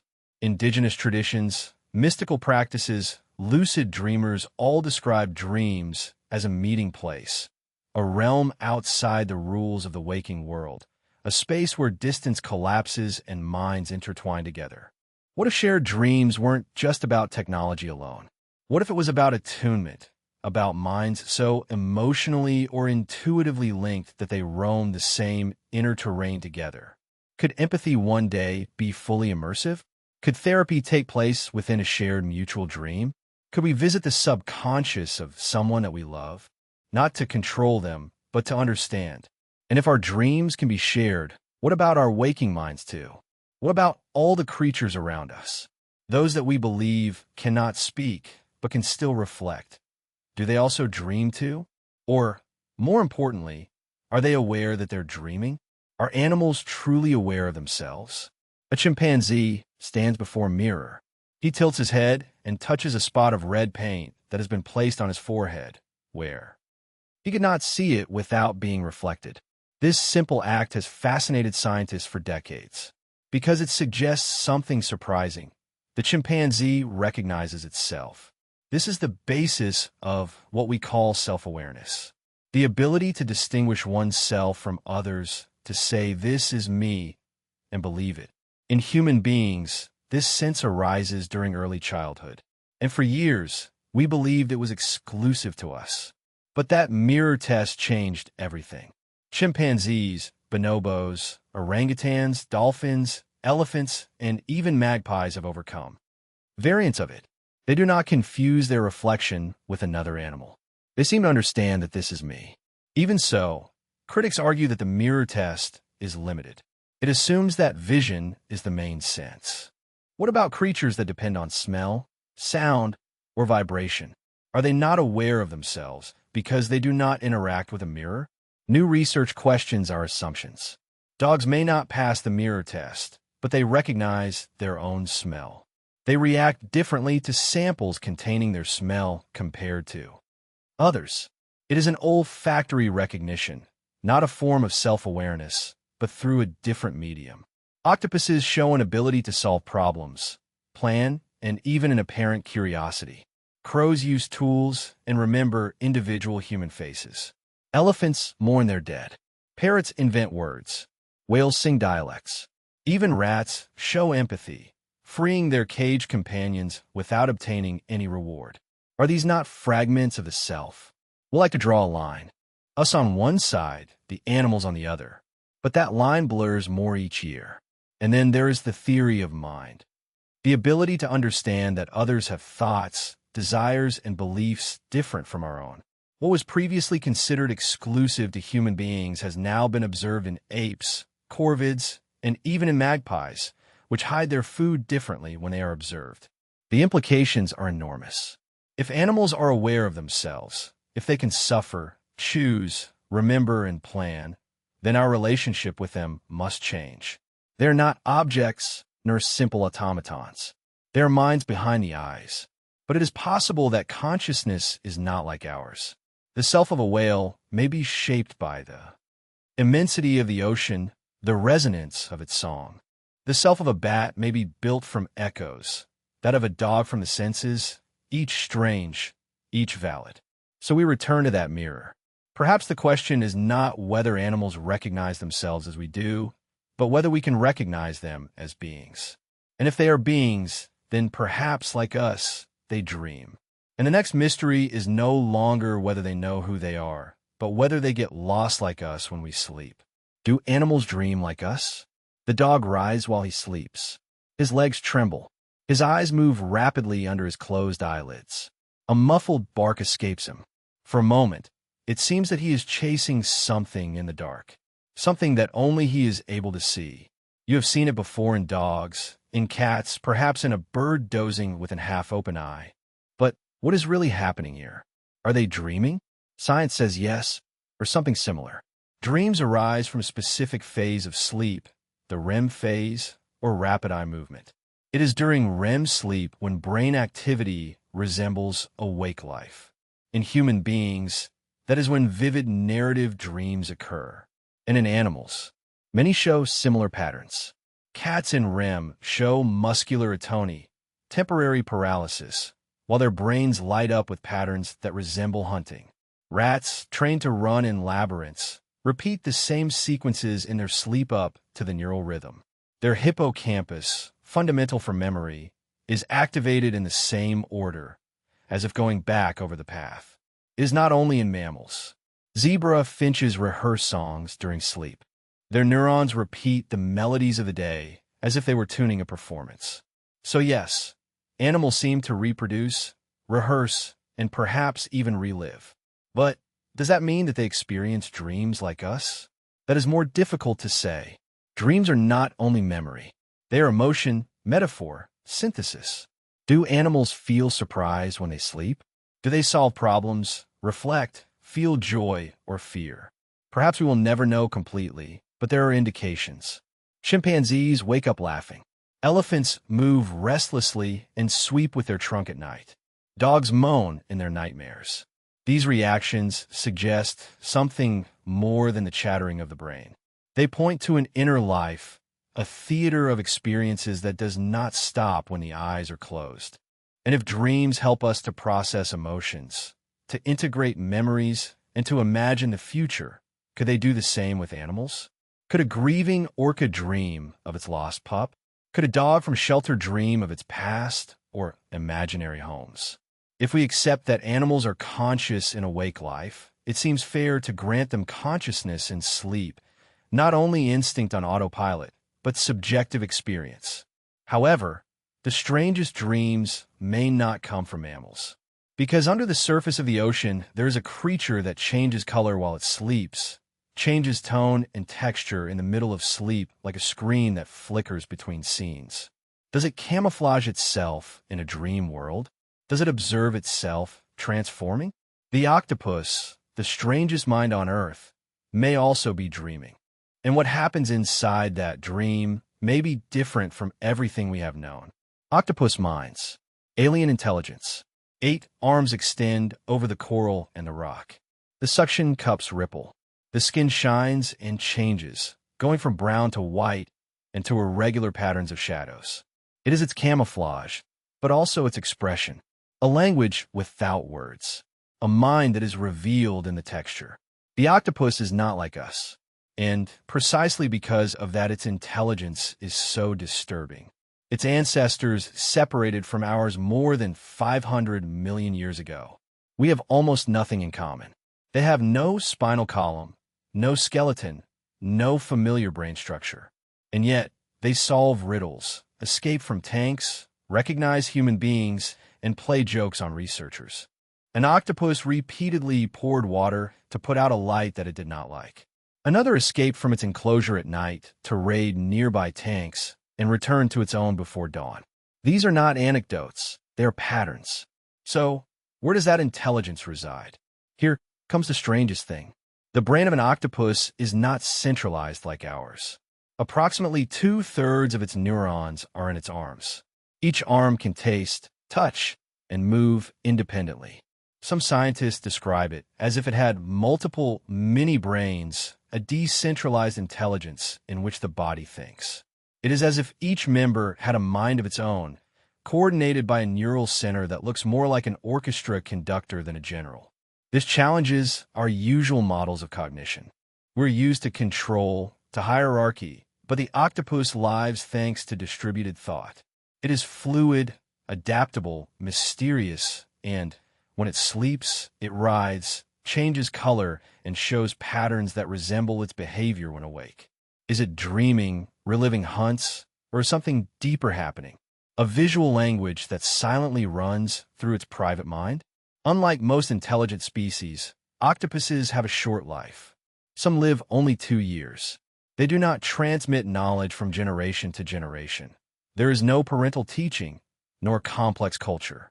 Their intelligence is not inherited through society. It arises again each time. They are born brilliant and die alone. This suggests that intelligence does not require community, a long life, or even a brain like ours. It is something that the universe can sculpt in strange ways through completely unrelated planes.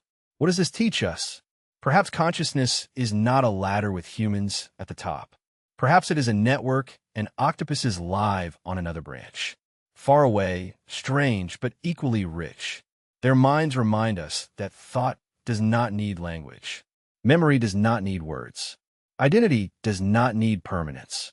And if an octopus, in its solitary and short life, can learn, explore, and even dream, what about the creatures that walk by our side every day? Those that have feathers, eyes that follow objects, intelligent beaks, and even intelligent minds. We fly towards the next mystery, where intelligence has wings and tools become thoughts. Crows and the tools of thought. A crow perches on a branch and tilts its head towards a closed food jar. It approaches jumping, picks up a twig, and begins to bend it carefully, deliberately, into a hook. In a matter of seconds, it inserts the tool into the jar, takes out the morsel, and takes flight. It is not chance. It is not instinct. It is engineering. and it comes from a bird. For centuries, human beings believed that the use of tools was our mark of superiority. Then came the chimpanzees, then the dolphins, and, almost silently, the crows. Members of the corvid family, which includes crows, jays, and rooks, show a level of intelligence that rivals primates' intelligence. They solve puzzles, remember faces, plan for the future, and, most surprisingly, use tools not only as objects but as extensions of their thinking. In laboratories, crows have solved multi-step problems involving water displacement, closed boxes, and even manipulating objects they could not see directly. They understand cause and effect. They understand sequences. They make decisions based on prior experiences. But the story gets even stranger. It has been observed that crows not only use tools, but manufacture them. They create hooks from leaves and wires. They modify materials to better adapt them to their task. In a study, a crow named Betty bent a wire to create a functional hook without anyone teaching it. Pure innovation. This requires more than just skill. It requires imagination. What happens inside that feathered head? Their brains are not large, but are densely populated with neurons, especially in the palea, a region similar to our cerebral cortex. This allows them to think flexibly, make decisions, and what some researchers call episodic memory. Crows remember who has watched them hide food. They rehide it if they think they are being watched. They seem to understand deception and even practice it. It is not just about reactions, but strategies, and they suggest something deeper. A theory of mind, the ability to infer what others know, want, or intend. A trait previously believed to be exclusive to human beings. Even more surprising is that crows hold funerals. When one dies, the others gather around its body. They call, they observe. Some scientists believe this is a form of social learning to warn others of danger. But others sense something deeper. Recognition, pain, reverence. What does all of this mean? That intelligence is not limited to mammals. That thought can rise with wings, perch in trees, and return the gaze with wise, dark eyes. For a long time, we have imagined ourselves alone in our complexity. But the crow breaks that illusion and reminds us that mind has many forms. And if birds can think, plan, remember, and cry, then perhaps thought does not even require a brain. Because outside the animal kingdom lurks another intelligence, silent, rooted, immobile, but perhaps unconscious. Can plants feel or think? They have no eyes, ears, or nervous system. They do not walk, scream, or flee, but they move. They respond. They remember. And some scientists are now wondering, do plants know? For centuries, plants were considered passive life forms, backdrops to the dramas of animals and humans. They grow, bloom, and die, all without any awareness. Or so we thought. But research in recent decades has painted a more complex picture. Plants can perceive light, gravity, humidity, pressure, and chemicals in air. They can distinguish between touch and damage. A climbing vine will extend toward a nearby support, changing direction during growth. A sunflower will follow the sun's arc across the sky. And when a threat appears, such as a caterpillar chewing on a leaf, some plants release chemicals that attract predatory insects to kill the intruder. Others warn nearby plants, activating chemical defenses in advance, a kind of plant-to-plant. This suggests perception. In a study, a mimosa species famous for folding its leaves when touched was repeatedly dropped from a short height. At first, it closed its leaves in response.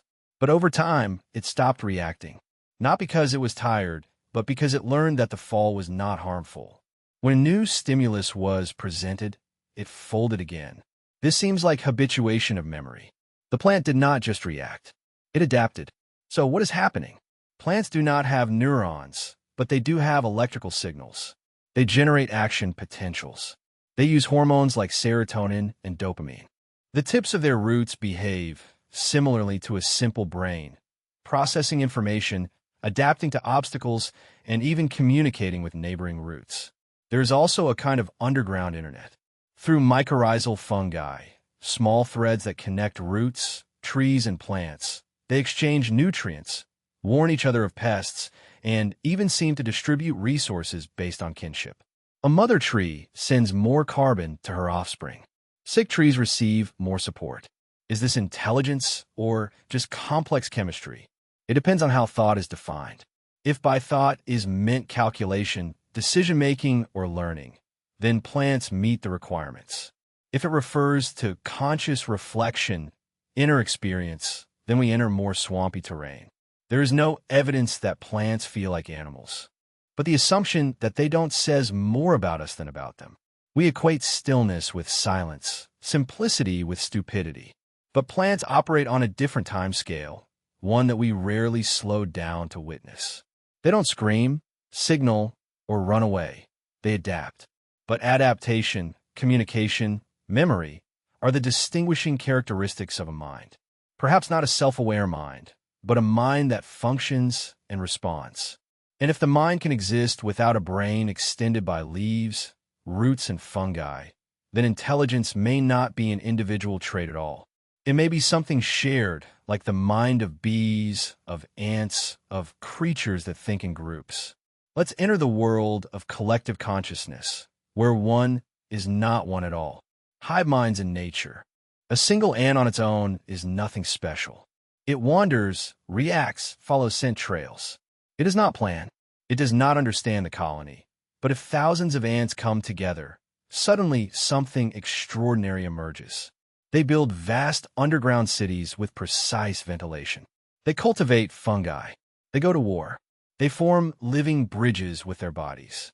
Everything without a leader, without a central brain, without an architect. And yet, the colony behaves as if it thinks. This is the hive mind, an intelligence that does not arise from individuals, but from the interaction between them. We also see it in bees. Scout bees dance to transmit the location of flowers. The angle of the dance encodes the direction. The vigor encodes the quality. The hive observes. Then a decision is made. Not by vote, nor order, but convergence. Thousands of small signals accumulate into a single election. It is democracy without conscience. Intelligence without identity. But it works. The starlings perform murmurations, synchronized aerial dances that writhe and ripple in the sky. The fish form schools and patterns too fast for the eye to follow them. The lobsters swarm. The termites coordinate. Even unicellular organisms, such as slime mold, solve mazes by merging, exploring, and retracting. It is not coincidence, it is computation. In these systems, each individual follows simple rules. Stay close, match movement, avoid collisions. But from these rules, something bigger emerges. A mind that lives among the creatures, in the connections, in the flow. Biologists call it emergence. When the whole is more than the sum of its parts, we usually think that intelligence requires a brain. But hive minds suggest otherwise. Intelligence can be distributed, not centralized in a skull, but spread across bodies, behaviors, signals. And this raises a disturbing question.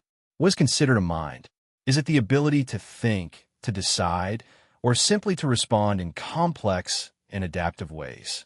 And where is the limit between the individual and the collective? It is even seen in human beings. Crowds of people moving through crowded streets. Audiences laughing in unison. Crowds moving like water in stadiums. Internet communities that vibrate with trends. Panic. Ideas. No one is in command.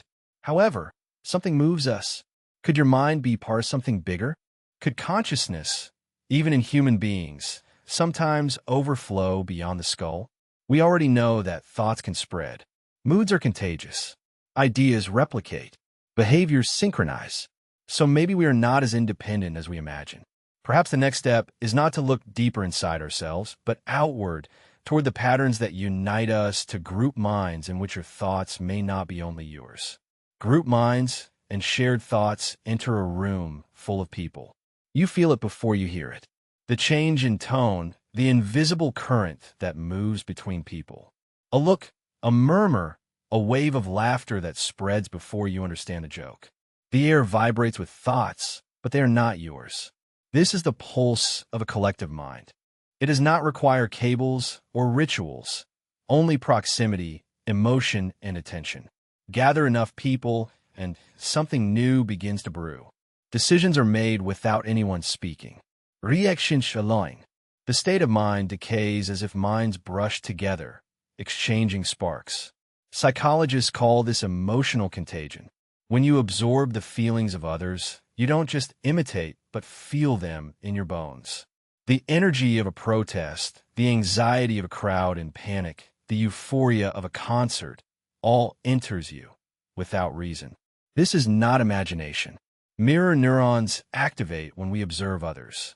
Our brain simulates their movements, their expressions, even their pain. We don't just see, we resonate. Now expand that. Think about social media.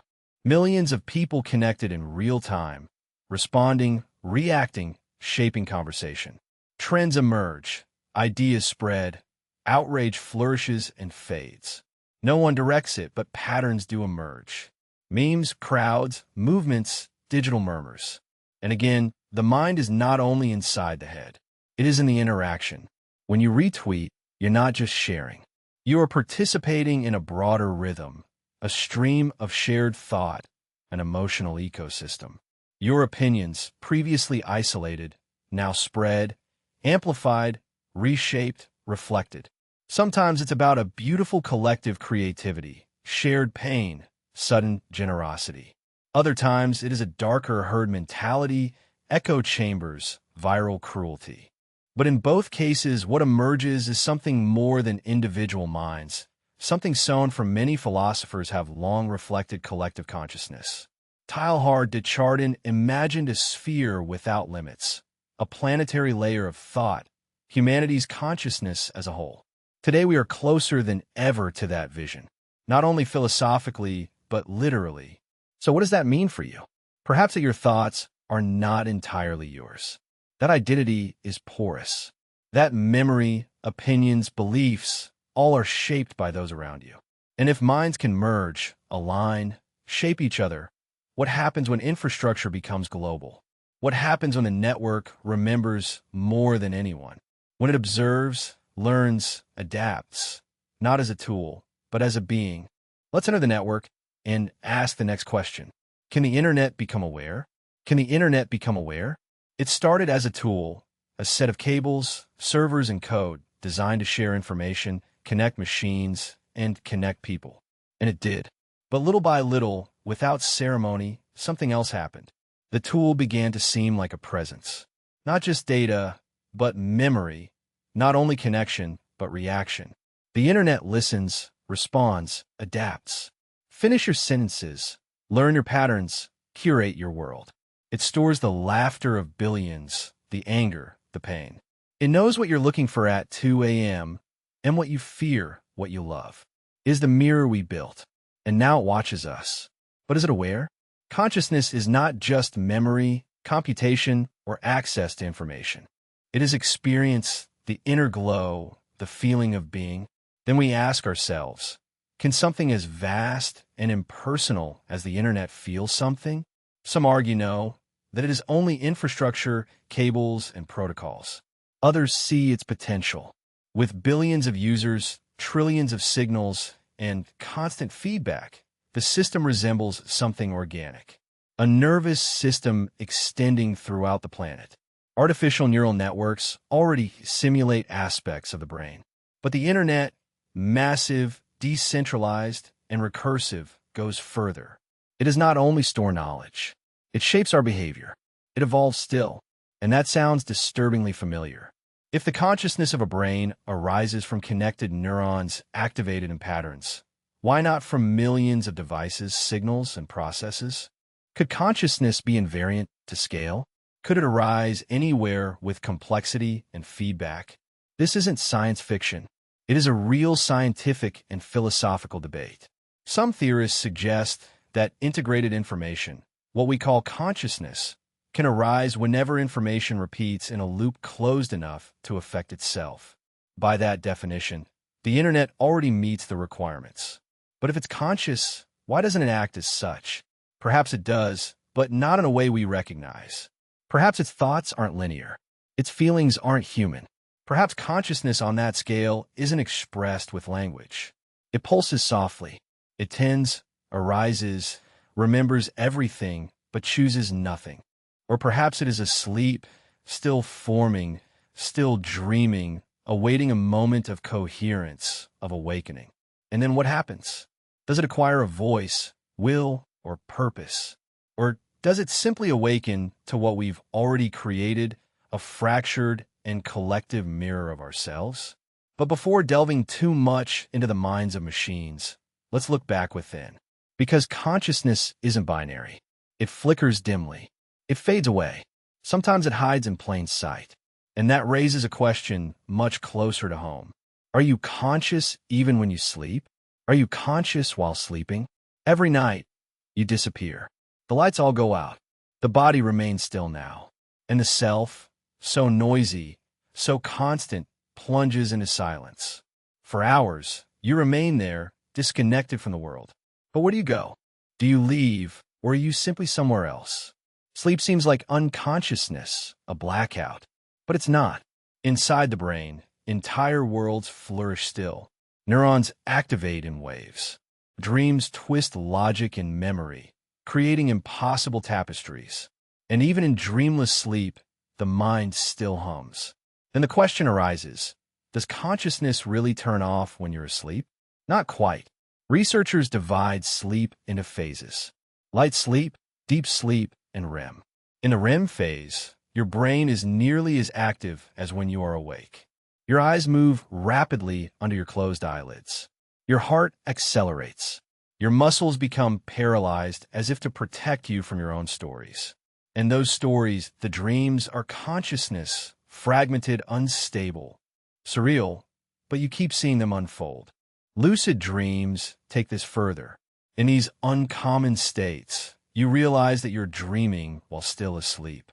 You take control, you fly, you create, you ask questions, you talk to the dream characters, sometimes even yourself. This suggests that consciousness can persist during sleep, that you can be an actor and spectator inside and outside of the dream at the same time. Even in non-lucid dreams, you often have self-awareness. You feel fear, longing, regret. You make decisions. You recognize others. Isn't that consciousness? Perhaps it is not a state of total wakefulness, but neither is it absence. Then there is that strange space between sleep and wakefulness. Hypnagogia, hypnopompia. In these liminal states, your thoughts shine and become distorted. You see shapes, you hear voices, time curves. These moments offer brief windows into what consciousness could be, freed from logic. But what about deep sleep? The slow wave phase in which dreams do not seem to stir. Some traditions claim that even this space harbors consciousness. Some meditators claim to be present. During deep sleep, aware not of dreams, but of stillness, a kind of empty awareness, simply observing. Science is still unraveling this. What is clear is that sleep does not erase you. It changes you. It fragments your consciousness and then reassembles it. And sometimes it brings us ideas, solutions, images, and emotions that we did not have before. So maybe sleeping isn't being unconscious. Maybe it is consciousness reordered, transformed, freed from the rules of daylight. And maybe the deepest parts of our mind never stop observing. But there's something even more curious. Despite all this nocturnal awareness, there's a part of our life that we never remember, our early days. Neither your dreams, nor your fears, nor even your face. Why can't we remember the first years of our life? You were there, in a crib, under changing shadows, with a voice above you, a mobile spinning, the soft whisper of the sheets, the smell of milk, the warmth of the arms that hugged you. And yet, you don't remember any of that. Your life, as you know it, begins at some later point. A fleeting moment in nursery, a birthday, a scraped knee. But those first months, those first years have vanished. Why? This phenomenon has a name: childhood amnesia. And it is not a defect. It is a characteristic of the development of a human brain. But the more it is investigated, the stranger it gets. Babies form memories. They recognize faces. They learn language. They develop preferences. They respond to voices and lullabies that they hear even in utero. So it is evident that something is recorded, but it doesn't remain. One theory points to the hippocampus, the region of the brain essential for the formation of episodic memories. In early childhood, it is still maturing. The circuits are not fully connected. So, although babies can remember short-term, those memories often dissolve before consolidating. But there is more. Memory is not just storage. It is narrative. To remember an event, it is necessary to frame it within its context. When did it happen? Who was there? What did it mean? This requires language, a sense of self, a way to organize time. None of that is present in early life. Therefore, it is not only that memories fade, it is that the tools to shape them did not yet exist. Even so, some fragments persist. People talk about flashes, a crib, a pattern on the wallpaper, a sensation. It is possible that some memories are not memories at all, but reconstructions told by parents mixed with photos, dreams, and emotions. This raises a disturbing possibility that your earliest self existed in a way that you cannot recover, that you were once completely alive, fully experiencing, but lacked the ability to anchor those moments in time. Who was that person? Was it you? Or is your identity as old as your earliest memory? Some researchers have experimented with reactivating early memories using smells, sounds, and even hypnosis. The results are uncertain, but suggest the following. Traces may remain buried deep within language, waiting in the folds of the brain. And perhaps the most disturbing truth is that, although you cannot remember your beginnings, you are already aware, you already felt, you were already forming the foundations of self. Which leads us to a deeper mystery. It is not what you remember, but why you remember something. Why does consciousness exist? You could imagine a world without it. Planets orbiting suns, oceans breaking against rocks, trees growing in silence, even animals moving, reacting, surviving without experience. A mechanical universe, without joy, fear, or any awareness. But that is not our world. You don't just process reality.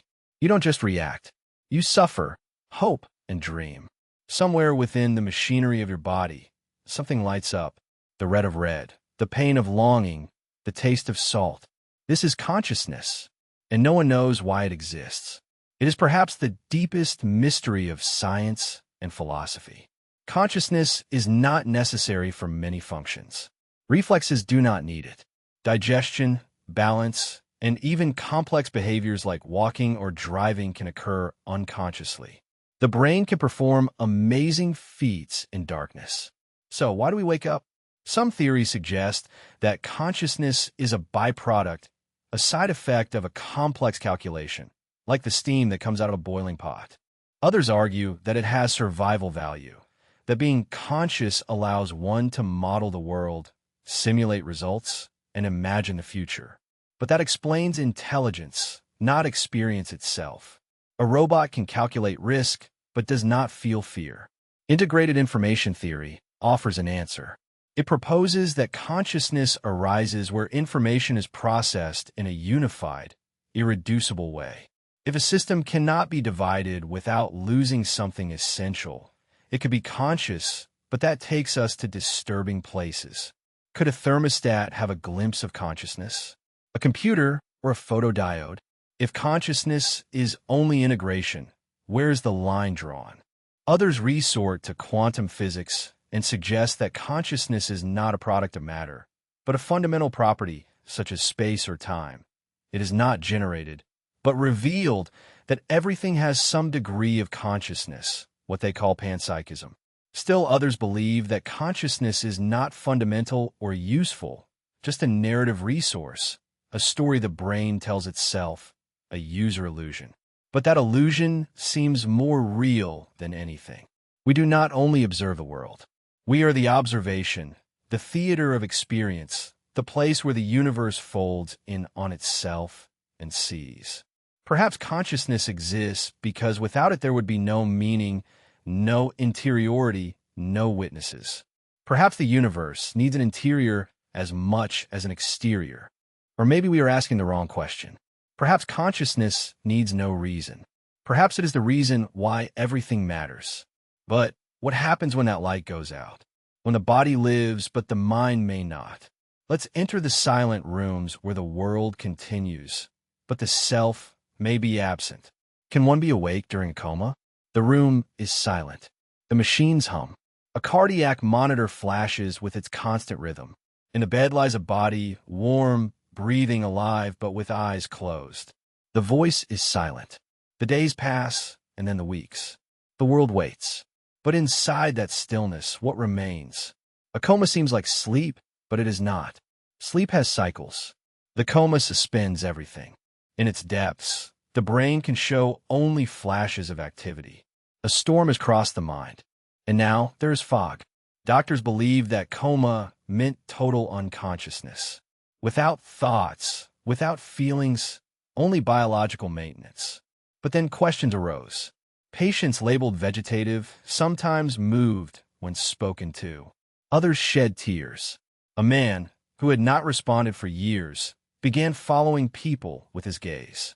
Some quietly told stories of consciousness, memories of voices, music, even surgical operations, which they only remembered after coming out of the coma. Could it be that they were awake but unable to respond? Modern neuroscience has begun rewriting history. Through functional magnetic resonance imaging and electroencephalograms, the researchers have scanned the brains of patients in comas. In one study, a woman in a vegetative state was asked to imagine she was playing tennis. Her brain lit up in the same regions as that of a healthy person who was performing the task. She could not move, but she could understand, choose, and want. Others have shown similar signs. When they're asked yes or no questions, they imagine different actions. Playing tennis to say yes, walking through a house to say no. Their brains respond accordingly. They're locked in, fully aware but sealed inside. This is called cognitive motor dissociation. The mind is awake, but the body cannot show it. And it forces us to rethink what it means to be conscious. If you cannot speak, move, blink, are you still you? If you cannot tell anyone that you are in pain, afraid, or that you are present, do you still have a self? These cases are rare. Most comas remain dark, but the line between unconsciousness and consciousness is thinner than we thought. It blinks, and sometimes a light shines behind the eyes, even when they never open. Families talk to their loved ones in comas. They read them books, play music for them, tell them stories, not out of habit, but out of hope. Because perhaps, somewhere deep inside the person they love, they are listening. And when that person wakes up, if they wake up, they often talk about floating, being trapped, hearing, knowing, hoping. This teaches us something very powerful. That consciousness does not always seem to be awake. That consciousness can withdraw, hide, resist, and that, in stillness, the self can continue to observe. But what happens when the opposite occurs? When you are not absent from the world, but completely immersed in it? Let's pursue the mystery of those moments in which thought fades, time dissolves, and you become the action. The state of flow awaits you. States of flow and total absorption. Time fades away. Your fingers move, but you do not guide them. The brush meets the canvas. The bow travels the string. The code unfolds line by line. The world shrinks. Distractions fade away. There is only the task and the strange, silent clarity that drives it. You have entered the flow.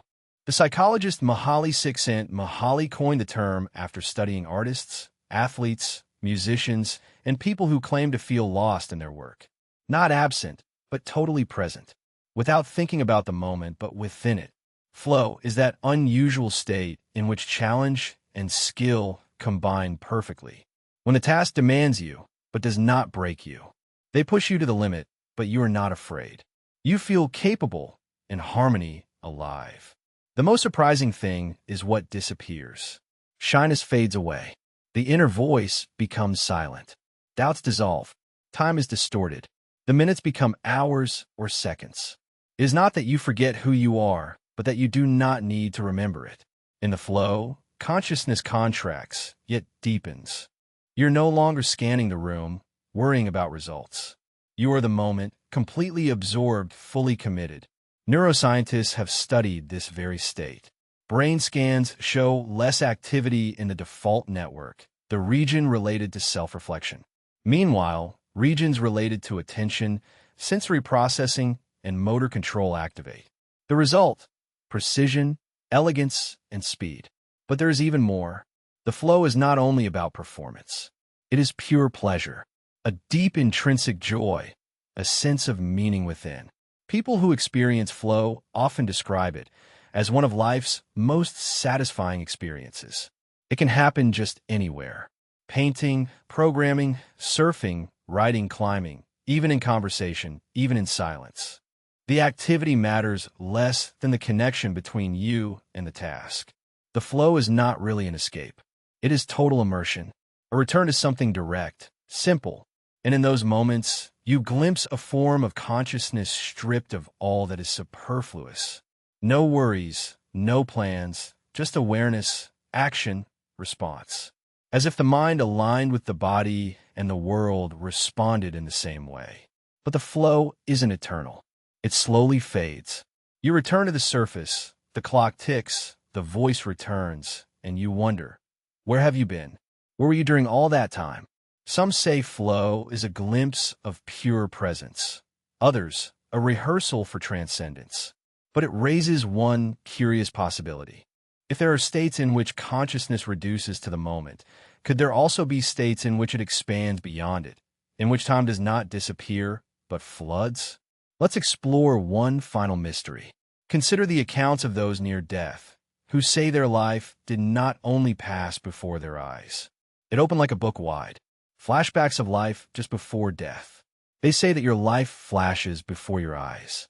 Moments before the end, on the verge of an accident, during cardiac arrest, in the last seconds of consciousness. People report something unexpected.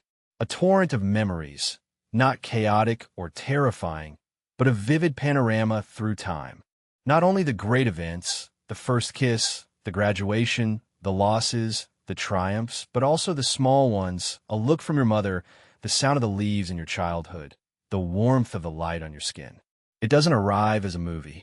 It all arrives at once, superimposed, expanding as if time collapsed inward, and you are in all the places where you've been. This is known as the phenomenon of life review. It has been described for centuries by survivors, mystics, and even soldiers in war. Those who return often speak of that same strange clarity. They say they felt the impact of their actions. They not only remembered them, but relived them. They felt what others felt. They witnessed their own life as both actors and observers. So what happens from a neurological point of view? One theory says the dying brain becomes hyperactive. As oxygen decreases, certain regions, particularly those related to memory, emotions, and vision, become disinhibited. The brain then begins to fire in unusual new patterns. But this does not fully explain its structure. Why coherence? Why meaning? Why the ordered narrative of a life bared? Some researchers suggest that the brain, feeling its end, prioritizes emotionally significant memories. That the default network, the system building our sense of self, accelerates and gathers the most defining parts of who we are. But, for now, science can only go so far because the experience is subjective, personal, and yet accounts are disturbingly similar. A lightness, calm, a kind of judgment, not imposed but self-generated. It is as if the mind, when facing its own draft, decides to reconcile, not with panic, but with elegance. Some believe that the review of life is preparation. Others call it a hallucination. Others see it as a final gift, an act of remembrance so complete that it transcends memory. But here is the deepest mystery. If the review of life is real, if those last seconds are full of insight and reflection, then the end may not be blackout. It may be a blossoming, a moment in which self unfolds for the last time to witness itself. And if the mind is capable of that, of reliving an entire life in an instant, what else could it reveal when the border blurs? When the body fades, when the heart stops, when death arrives, but something keeps watching. Let's follow those who returned and ask what they saw on the other side. Near-death experiences reviewed. The heart stops. The monitors scream. The body lies still. But for a small and curious percentage of people, something else happens. They float. They observe. They rise. They say they left their bodies, that they floated over them, that they saw the doctors, the instruments, the panic. They describe how they moved through tunnels, saw lights that seemed alive, met people who had passed away long ago, and felt, instead of terror, an overwhelming peace. These are near-death experiences, and they are more common than one might think. In all cultures, languages, and religions, people report surprisingly similar things. Out-of-body perception, heightened awareness, feeling of review, reunion, return. Some claim to have witnessed events that they could not have known, details that were later verified, words spoken, objects seen, time perceived while technically dead. Skeptics explain it in another way. They point to the brain in crisis. When oxygen levels drop, vision narrows. A tunnel is seen. Endorphins flood the system, calming and creating euphoria. The temporal parietal junction fails, triggering out-of-body illusions. The dying brain hallucinates. And yet, the mystery deepens. Some experiences occur when brain function should be absent. There is no activity on the electroencephalogram, no signs of consciousness. Even so, memories are formed, stories emerge, and the details, often strange, emotional, and complex, seem more than noise. Science tries to prove this. In hospitals, researchers have placed hidden symbols on high shelves in intensive care units, visible only from above. So far, no definitive results have been obtained. But the question remains open. Why are these experiences so similar across time and geography? Why do they often cause lasting changes? More empathy, less fear of death, a sense of connection to everything? Are they simply stories that the brain tells itself while dissolving, a last comfort before extinction? Or are they glimpses through a crack in the wall? We may never know, but the coherence of accounts, clarity, and depth suggest that near-death experiences are not random. They have a pattern, a structure, and that alone makes them worthy of attention. Perhaps they're a metaphor or something more. But even as a metaphor, they speak of something universal, of the desire to be seen, to be embraced, to be something more than a flash in the darkness. Of returning home, and whether that home is a memory, an illusion, or something beyond, the fact that it feels more real than reality makes us stop and wonder. Because if death has echoes, then so might life. Small moments that are repeated, failures in perception, flashes that whisper, "You have been here before." Déjà vu and mental echoes. You enter a room and are paralyzed. The painting on the wall, the sound of the steps, the rhythm of your own breathing. You have already been here before, but it is not like that. Not really. It is your first time. You know it. And yet, everything feels familiar to you. As if reality had skipped a step, as if your life were repeating itself. And, for a moment, you see yourself trapped in a loop. This is déjà vu, which in French means already seen, a fleeting trick of mind that is not at all trivial. It is not simply registered as memory. It awakens something deeper. Familiarity without context. Recognition without origin. Most people experience it at least once. Some much more frequently. It appears randomly in conversation, while traveling, even in dreams. And it always leaves the same question: what just happened? From a neurological point of view, déjà vu has been related to the activity of the temporal lobe, specifically the hippocampus and parahippocampal cortex, regions related to memory and spatial processing. When these areas fail slightly and become desynchronized, the brain can register the present as if it were already the past. It is a synchronization failure, a processing error. But that explanation does not account for the sensation, the strange familiarity, the feeling of being out of time, the whisper of something beyond a routine error. Some people who experience déjà vu frequently say that it is not only familiar, but also meaningful, as if a hidden message were surfacing, a glimpse behind the curtain. Some researchers believe that déjà vu is a sign of a healthy memory system. The brain compares the present with stored patterns and, occasionally, finds false matches. Others suggest that it is a sign of prediction. Your brain constantly predicts what is going to happen, and sometimes those predictions are so accurate that they seem like memories.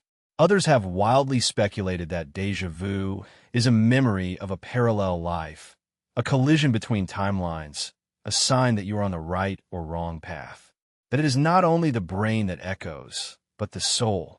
Although there is no evidence to support metaphysical explanations, the emotional weight of this experience cannot be denied. This suggests that the mind is not just a camera that records events. It is an engine that creates patterns. One that, on occasion, is repeated, echoes, overlaps like a song that skips a second. And if the brain can echo, it can briefly reproduce a moment as if it had already been lived. What else can it stretch? What happens in moments of crisis? When time itself seems to slow down. When a second lengthens, becoming a whole life. When trauma not only leaves scars on the body, but distorts the very rhythm of experience. Does trauma lengthen time? The angle of your hand, the texture of the steering wheel, the song playing on the radio, the screech of the tires.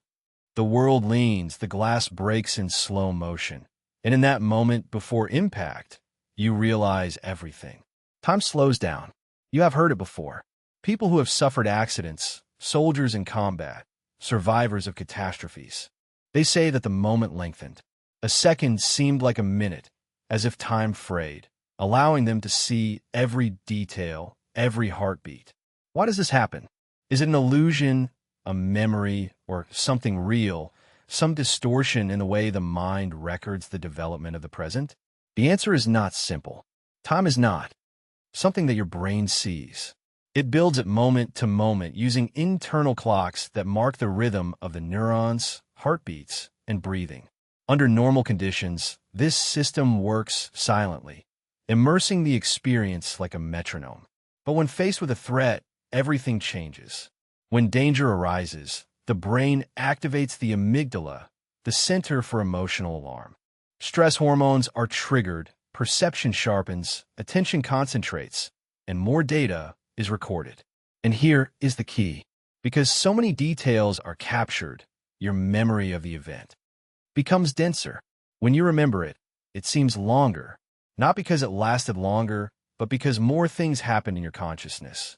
Time did not lengthen. You expanded. Even so, during the event, the sensation feels real. Subjectively, it seems that the clock slows. Athletes in optimal state report the same. So do people in life or death situations. A sensation of hyperpresence, a moment so stretched that it can be traversed. But trauma not only distorts time during a crisis, it also distorts it afterward. For many trauma survivors, time fractures. Flashbacks arise without warning. Minutes seem like hours. Days pass in a state of numbness. The past does not seem like the past.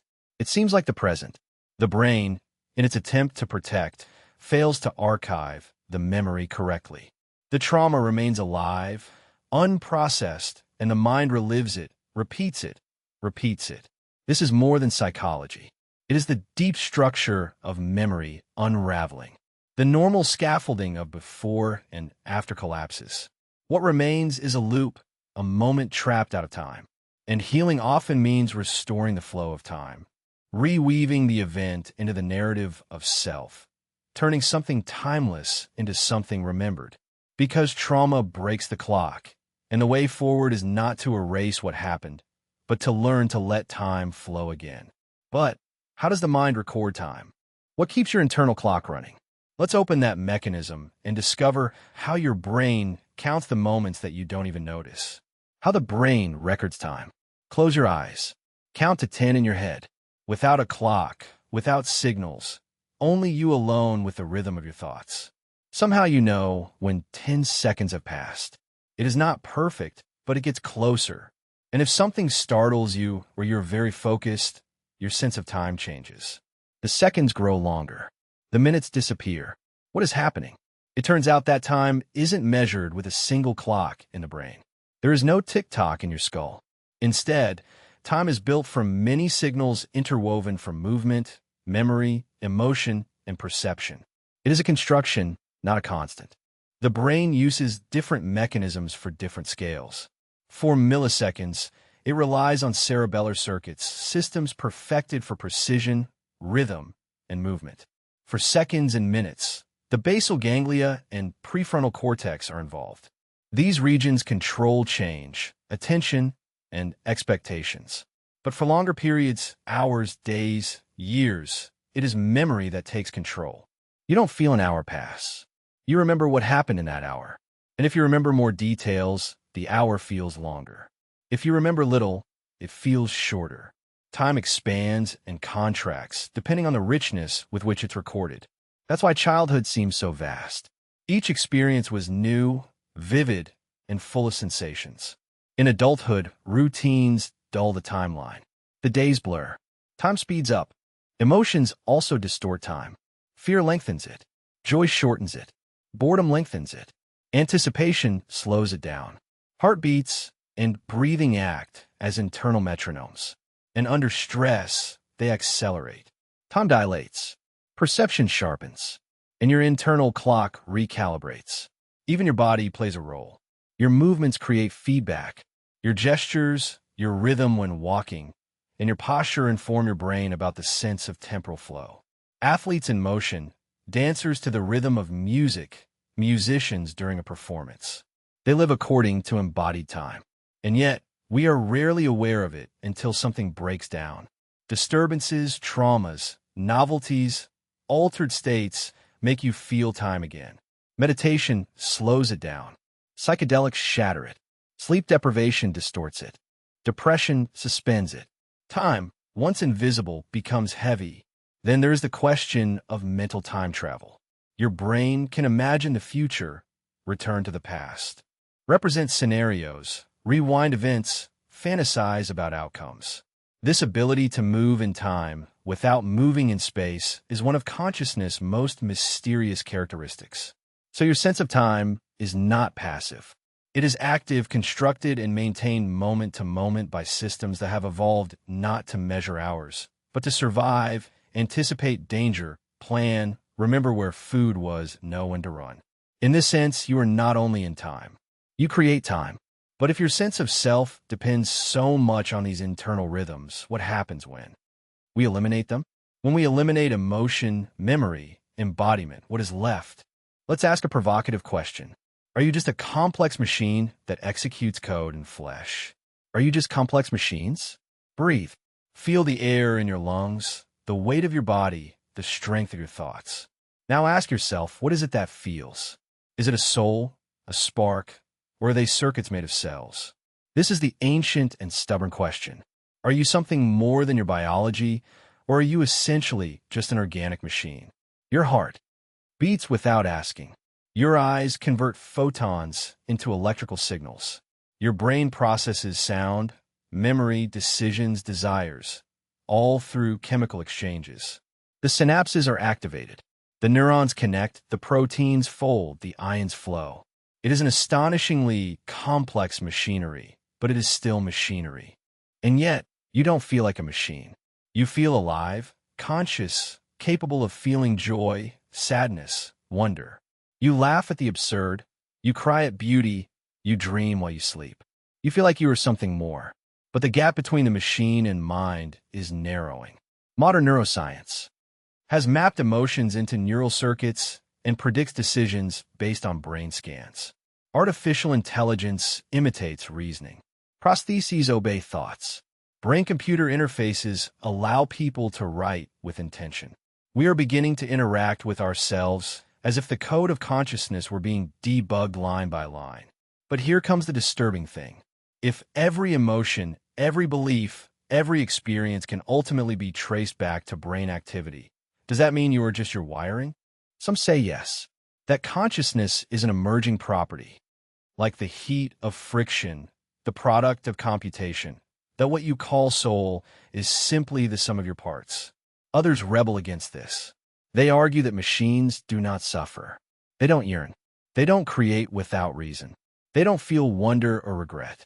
There is something more in us, something that no magnetic resonance can see. But if you believe there is more, where does it live?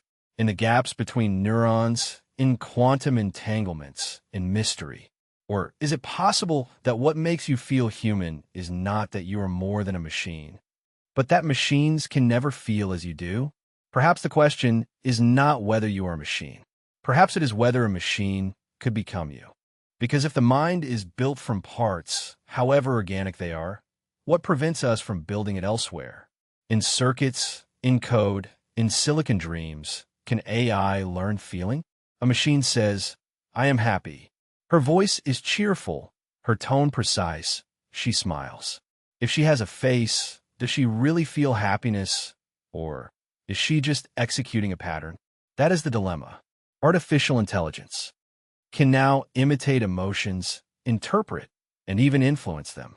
It can detect sadness in your voice, recommend songs to change your mood, maintain a conversation full of empathy.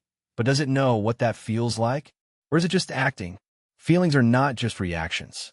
They're textures. A pang in the guts, a flash in the chest, the oppression of fear, the weight of pain, the strange sensation of being moved. So, can something without a body, without breath, without skin, without pain, access that? Some say no. The emotions evolved for survival. Fear sharpens attention. Joy rewards connection. Shame teaches limits. These feelings arise from the dance between brain and body. Hormones and heartbeats. They're based on blood, and machines have no blood. But others argue that emotion is not a privilege of biology. It is a system, and systems can be replicated. They think, but because they make us feel that they do. But this raises a troubling possibility. What if feeling is an illusion? What if you only think you feel because your brain tells a compelling story? If that is true, could AI tell itself the same story? The philosopher Thomas Metzinger argues that consciousness requires a model of the self, a system that not only computes, but feels it is computing. If an AI could be built with that recursive consciousness, could it begin to feel something akin to emotion? Or consider effective computing, an emerging field focused on endowing machines with emotional intelligence, not only to improve performance, but to understand human complexity. But the line is blurring fast. If AI begins to respond to the world based on internal states, if it can adjust its behavior due to the simulation of joy, sadness, or confusion, does it matter if the feeling is real or that distinction disappears? Like the difference between play and acting. Perhaps the deepest truth is this. Feelings are not about neurons. They are about structure, a pattern that can arise in different substrates, such as flight, which exists in birds, bats, and airplanes. Perhaps emotion is also portable, not only born in the flesh, but possible in code. And if ever a machine cries, not because it is programmed to, but because it must, then we have to ask ourselves, if AI can feel, can it touch? And can we feel it? Can you feel the touch of another person? A hand brushes yours. Only slightly, a second of contact, and something happens not only on the skin, but inside you. Warmth, a jolt, a sense of presence that words cannot express. Touch is the first sense that forms in the uterus before sight, before hearing. It is primary, fundamental, and more powerful than we think. When someone touches you softly, your skin sends signals through nerves to the spinal cord and brain. But it is not only about pressure or temperature. It is about meaning, about security, about connection. The tactile fibers, specialized nerves tuned for soft, caressing touch, send signals of comfort and belonging, not alert signals. They activate brain regions related to emotion and empathy. In this sense, touch is not only a sensation, it is communication. It says, "I see you. I am here." We are programmed for it. Babies who are hugged thrive.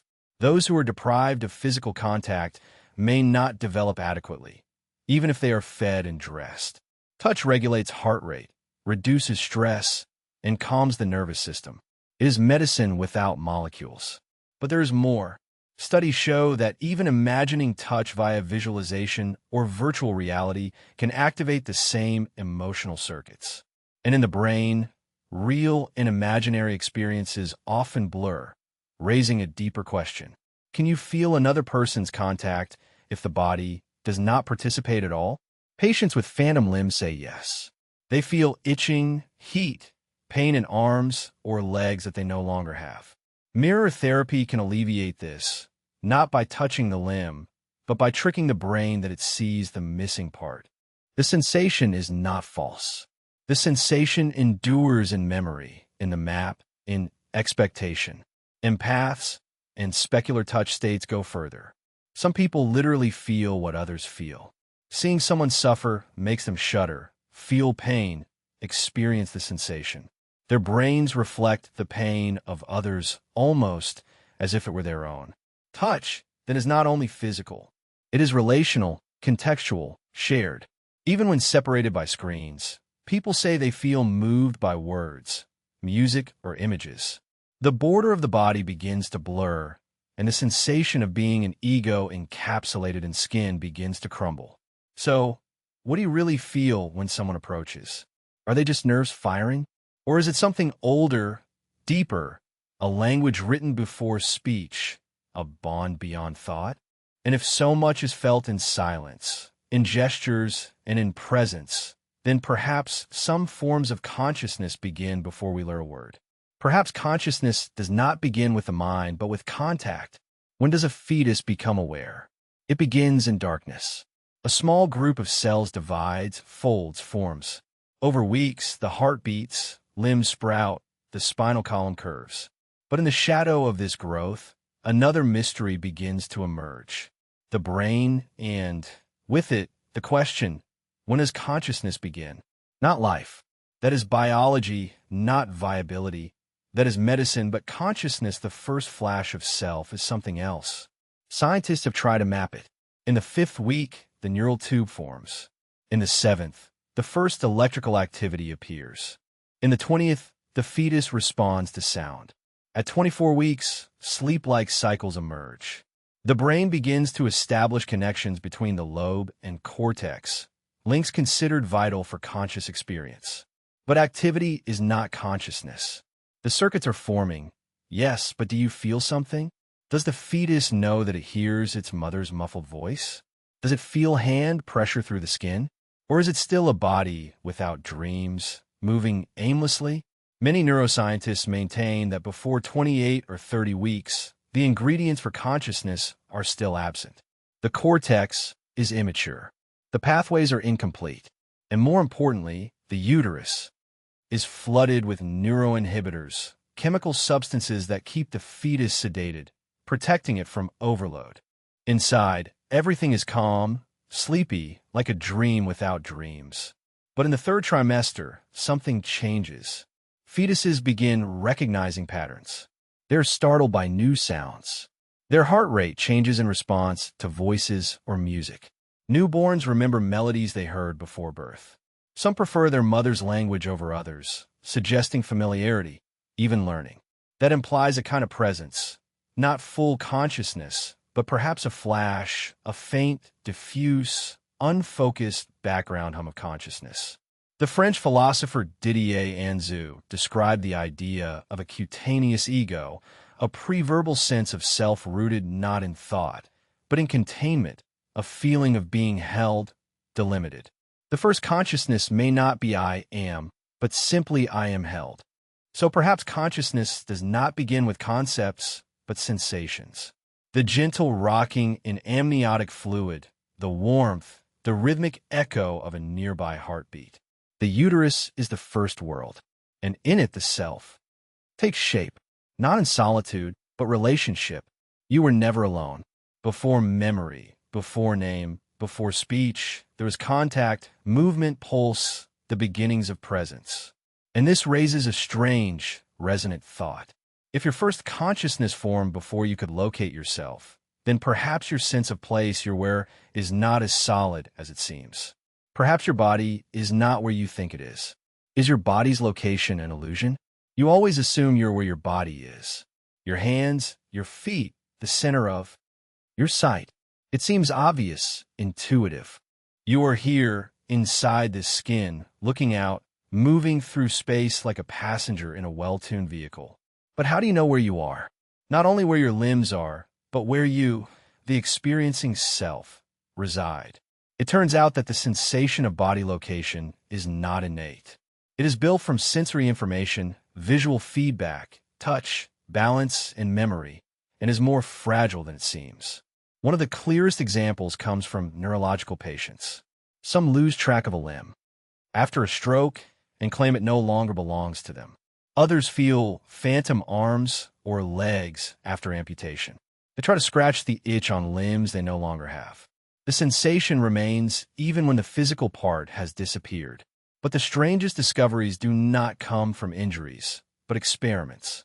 When researchers blindfold people and gently touch their hidden hand while simultaneously touching a visible fake hand in the same place, something strange happens. Within minutes, many people begin to feel as if the rubber hand were theirs. Their brain reconfigures the sense of location to adapt to the illusion. This is not rare. It is replicable. It is measurable. And it reveals a deeper truth. Your sense of where you are in space is an assumption, an inference, not a fixed fact. Your brain continuously updates your position based on sight, touch, proprioception, the sensation of where your limbs are, and the balance of the vestibular system. When these signals align, the illusion of a stable identity is maintained. But when they come into conflict, things get strange. Virtual reality can shift your point of view until you feel like you're on the other side of the room. Meditation can dissolve bodily boundaries. Out-of-body experiences, whether induced by trauma, psychedelics, or electrical stimulation, can convince people that they are floating near the ceiling. Even dreams often place you in bodies that do not correspond to your waking form. And yet, during sleep, you are that body. So where exactly are you? Is the self behind your eyes, in your chest, somewhere deeper, or is your sense of self, scattered through your senses, a fragile consensus rather than a fact?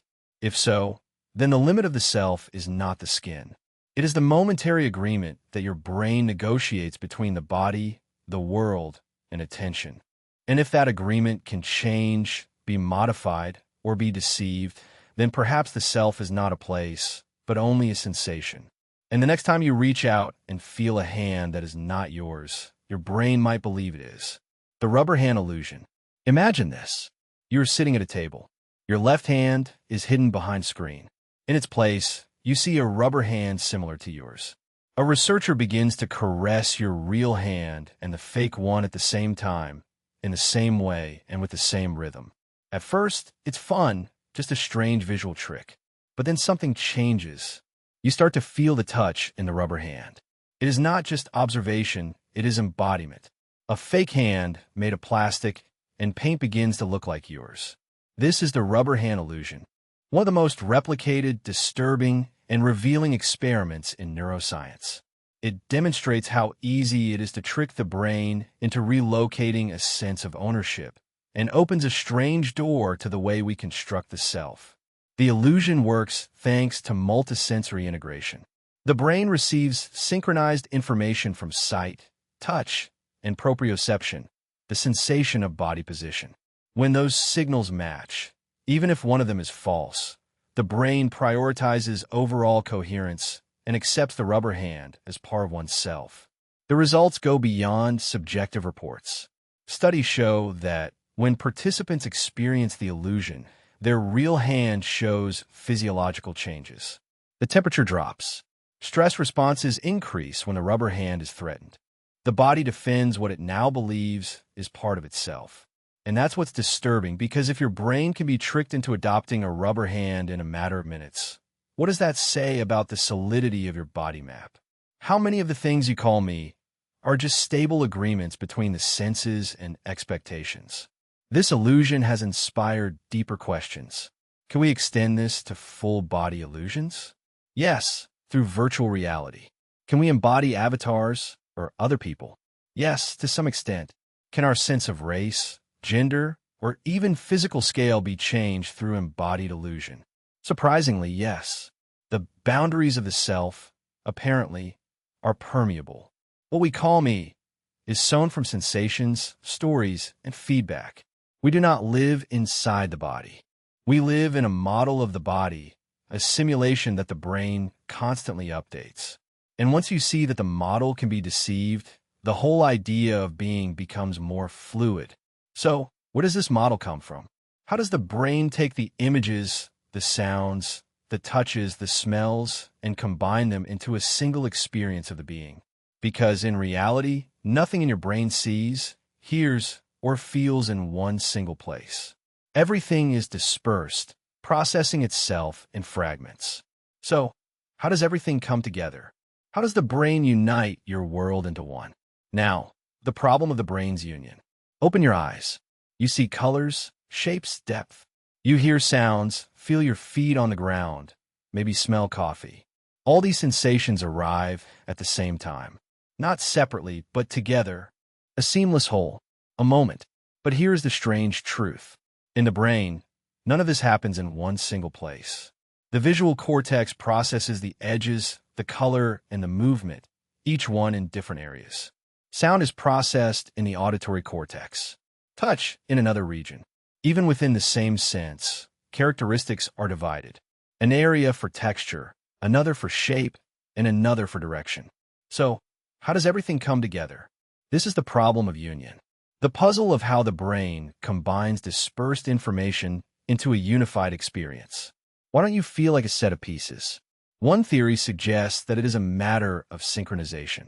Neurons activated in a synchronized way within precise milliseconds can unite their signals into a perceptive unit. Just like instruments of an orchestra playing to the rhythm, their collective activity forms a pattern that the brain interprets as a single event. Another theory points to attention. What you concentrate on gathers information. The focus of your mind connects relevant stimuli and unites them in a narrative. But these answers are partial. Nobody has yet found the conductor. There is no single point in the brain where all stimuli converge, nor a command center, nor a screen in your head where the film of consciousness is projected. And, nevertheless, you feel complete. Your thoughts, sensations, and memories unfold in a single flow. Even when you perform several tasks at the same time, even when you're distracted, there is still a you that keeps everything together. Some researchers propose that consciousness itself is what unites. That consciousness arises precisely when disparate signals cohere. According to this point of view, perception is not something that happens before consciousness. It is consciousness. But this is a bold statement, since it raises deeper questions. If the link creates the experience, why does it feel that way? Why is red perceived as red? Why does music excite us? Why does the union of stimuli not only give rise to comprehension, but also to feeling? Here is where the problem of the link overlaps with the difficult problem of consciousness. It is not only about how the experience is unified, but about why the experience exists. Maybe your mind does not unite the world into one because it has to. Maybe it does it because without unity there is no I. There is no moment. There is no history, only fragments. And if the union is what turns noise into consciousness, then perhaps we should ask ourselves, is there anyone else who does this? Is there someone else out there observing the world with other eyes, joining different senses, and naming himself? Are we the only conscious species? A crow drops a nut in a pedestrian crossing, waits for the traffic light to turn red, watches a car crush the shell, then jumps to collect the prize. It is not instinct or reflex. Planning. Elsewhere, a dolphin looks at itself in a mirror and turns to inspect marks on its body. An elephant stops next to a fallen friend, stays there for hours, and gently touches the bones. They're not tricks. They are flashes, glimpses of something deeper. Consciousness. For centuries, human beings assumed that consciousness was exclusively ours, that animals were guided by instinct, programmed responses, without inner life, thought, or feelings. But that vision is fading. Today, research in neuroscience, ethology, and psychology draws a more complex picture. Animals learn, solve problems, suffer, and lie. They remember past events and anticipate future ones. They show empathy, jealousy, affection, some even mourn their dead. Great apes use sign language. Parrots invent words. Dogs understand hundreds of them. Octopuses solve puzzles with disturbing precision. Elephants paint, not only by training, but with apparent deliberation. And the mirror test, the gold standard of self-recognition, have been passed by dolphins, elephants, magpies, and some primates. These creatures do not see another, but themselves. So what makes us different? Is it language, tools, culture, or simply the ability to ask this question? Some argue that it is not about whether animals are conscious, but how they are conscious. Their consciousness may be shaped by different senses, different bodies, and different priorities. A bat navigates through sound. A bee sees ultraviolet. A whale feels through vibration. Their realities are not inferior. They are others. The philosopher Thomas Nagel asked, "What is it like to be a bat?" It is not about whether a bat can think, but what its experience is. And that may be the true border. Not detecting consciousness, but imagining minds that feel the world in foreign ways. Even so, the lines remain blurred. Where does sensitivity begin?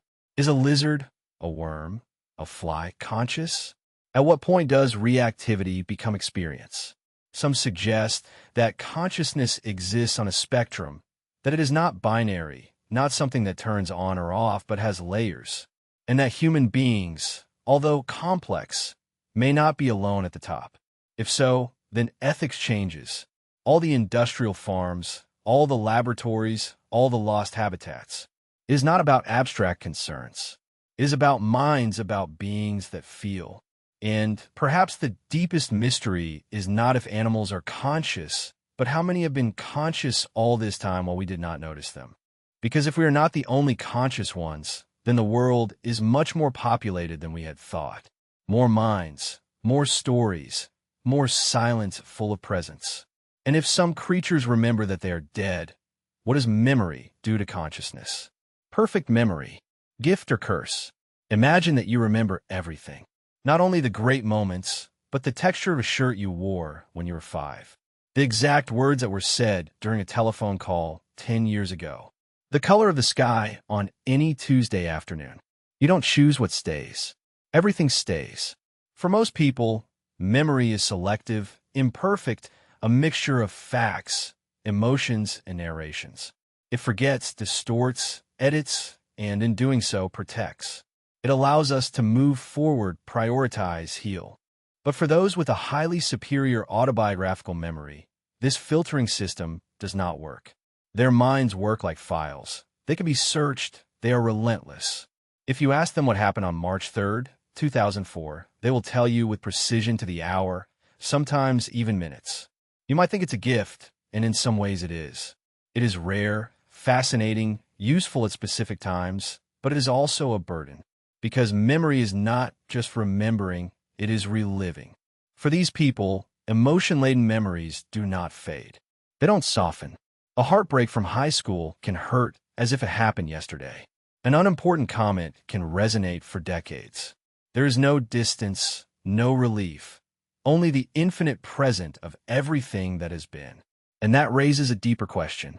Is it necessary to forget to be free?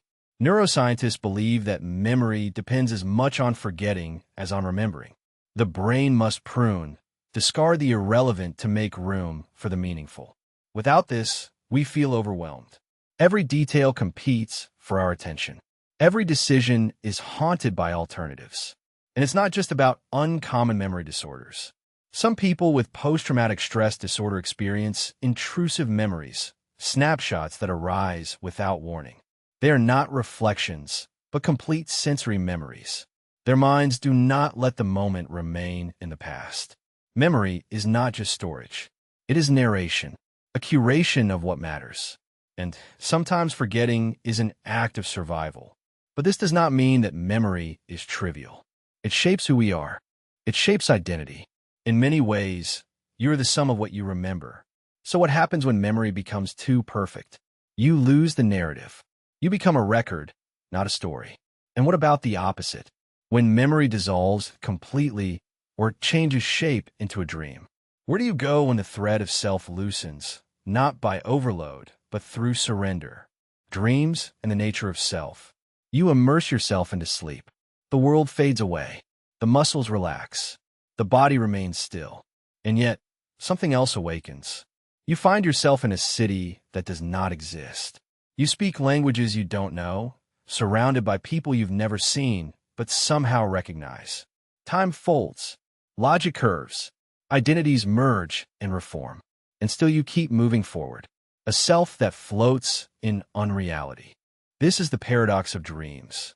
When the body rests, the mind turns on, not passively, but with stories, sensations, experiences. In dreams, you're somewhere.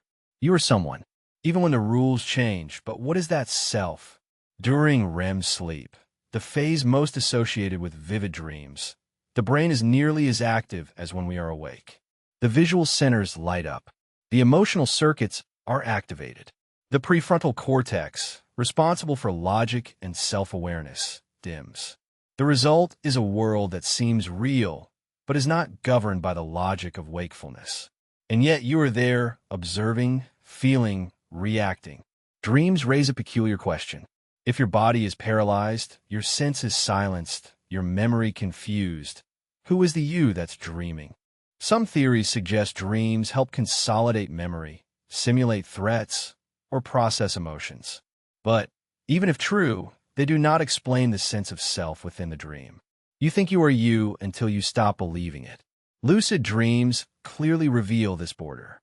Sometimes, the dreamer becomes aware. It's about a dream. They realize and, at that moment, become actor and observer. A second self emerges. One that knows the dream is a construction. So, which one is real? Awake life seems solid, but dreams can evoke equally intense emotions. A nightmare can shake you for days. Reuniting in a dream with someone lost can bring you peace that you cannot find in real life. And some dreams are so vivid that they last as memories, blurring the line between what was imagined and what happened. The philosopher Owen Flanagan once asked, if we are conscious in dreams, then why not study that consciousness with the same seriousness we give to awake life? Because dreaming doesn't feel like an escape. It feels like another version of yourself. A you without logic, gravity, limits, but also sometimes without memory, identity, a flash of consciousness in a world that dissolves the moment you open your eyes.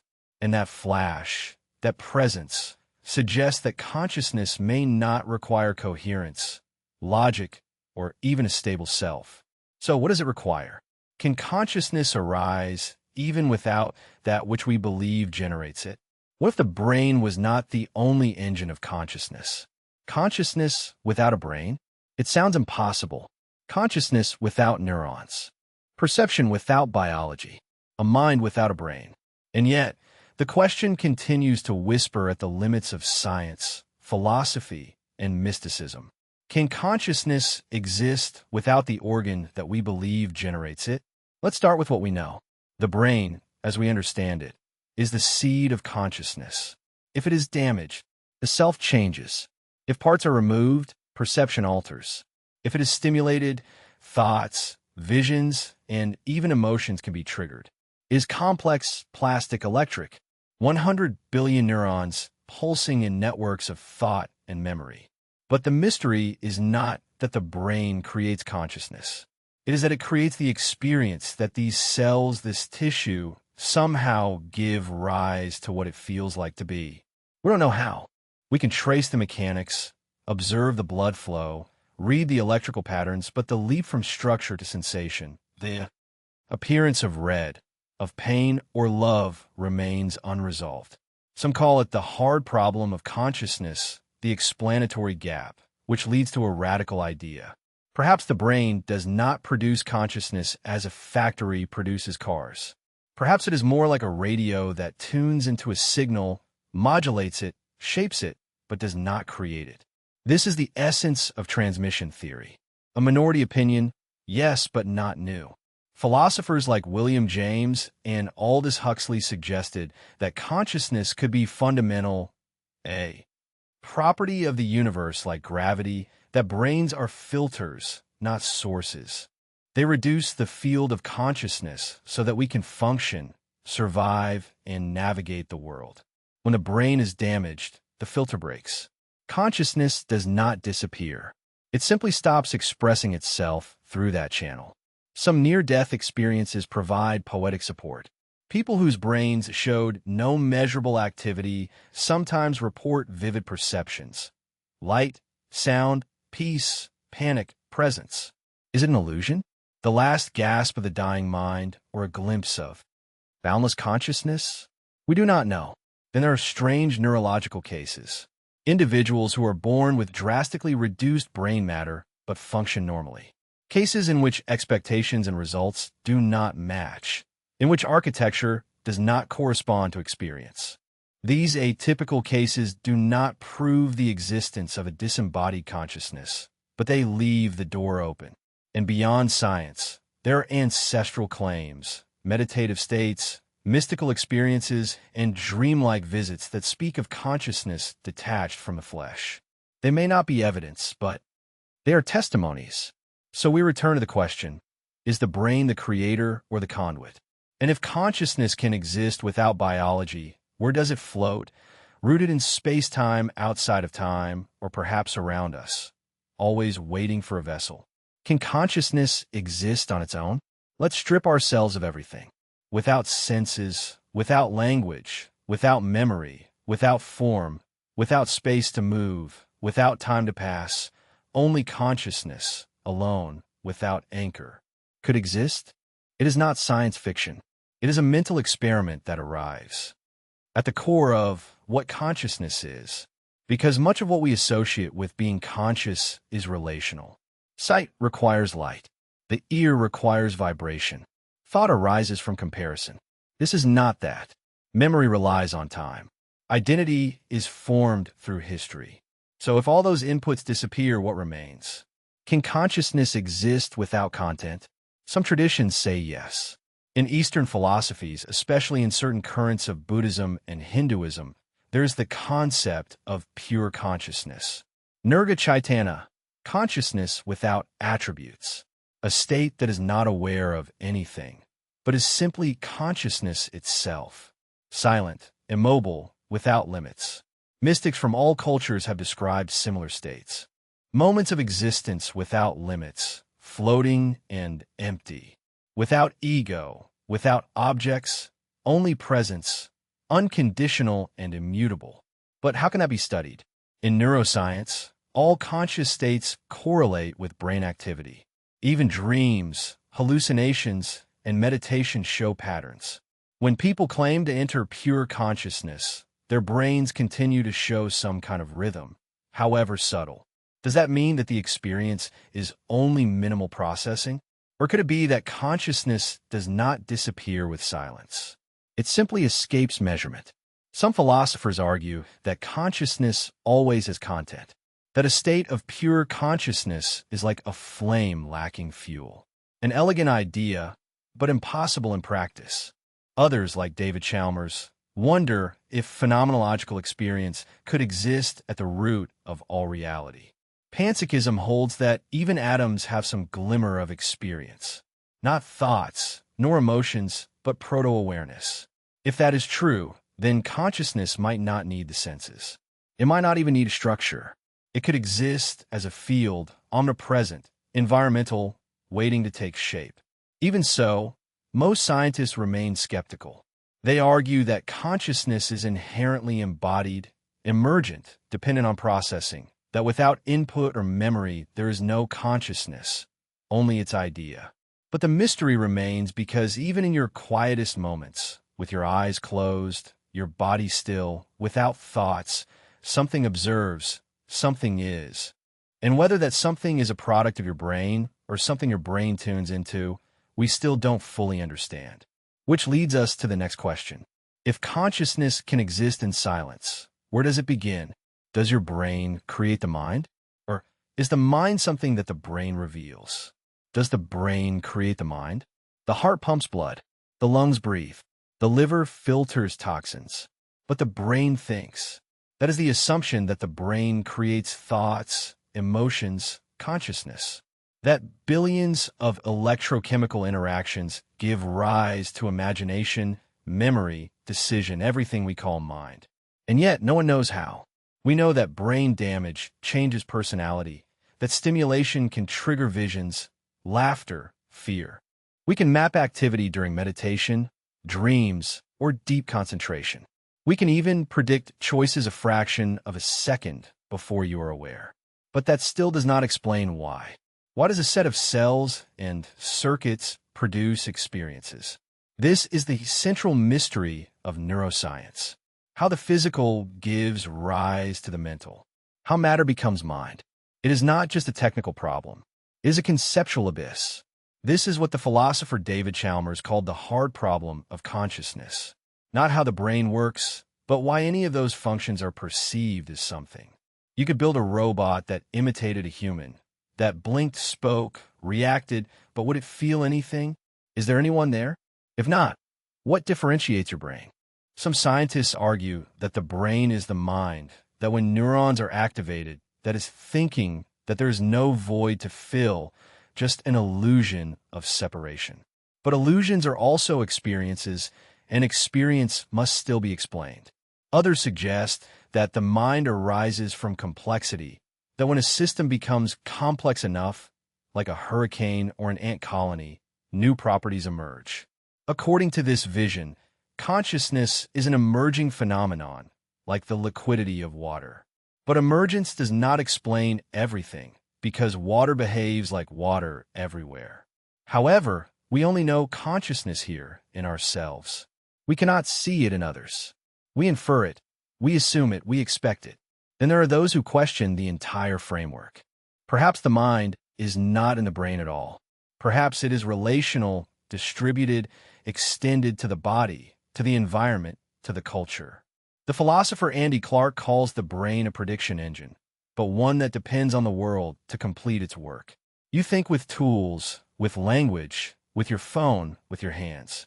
The mind may not be inside your head. It may be in all the places where your attention flows. Even so, the brain is fundamental. When you sleep, consciousness fades. When it is injured, the self fractures. When it dies, we do not know. So we return to the question, does the brain create the mind or shape something deeper? And in any case, why do we feel something? Why is light perceived as brightness? Why does pain burn? Why does sadness weigh? Why does not everything work in silence? Why do things feel the way they feel? Close your eyes. Think about the color red. Not the word, nor the idea, but the experience, the intense and warm flash that you see behind your eyelids. The way it is perceived differently from blue, green, or gray. Why does red feel red? Or does salt taste salty? Or does pain feel like fire? Why does sound awaken emotions? Why does a melody hurt? Why does a look have weight? It is not just about biological questions. There are questions about being.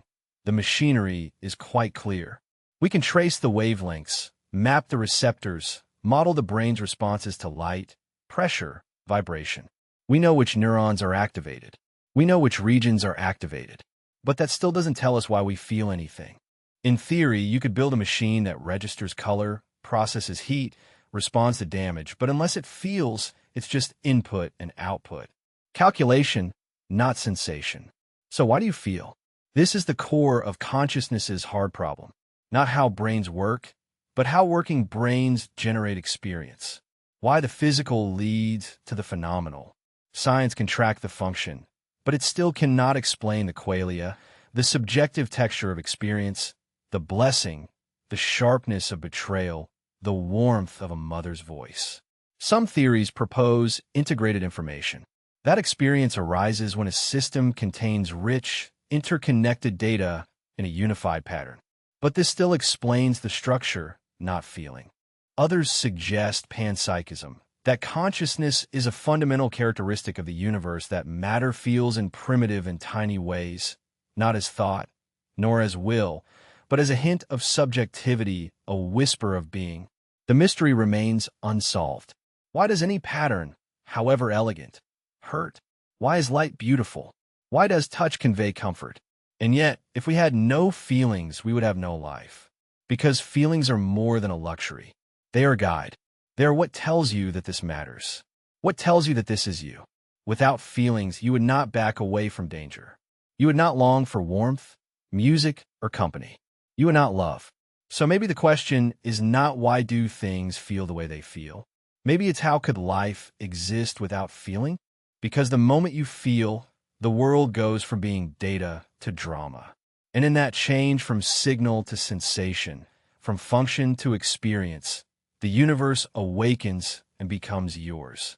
And if you've made it this far, thank you for listening, for wondering, for sticking with the questions instead of rushing to the answers.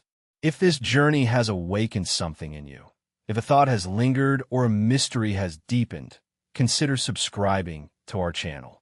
Leave a comment with what you liked most or what still worries you. And if you have found something valuable here, give it a like to let us know that you would like to know more. Until next time, may your thoughts remain open, your questions remain alive, and your sense of self remain mysterious enough to continue exploring.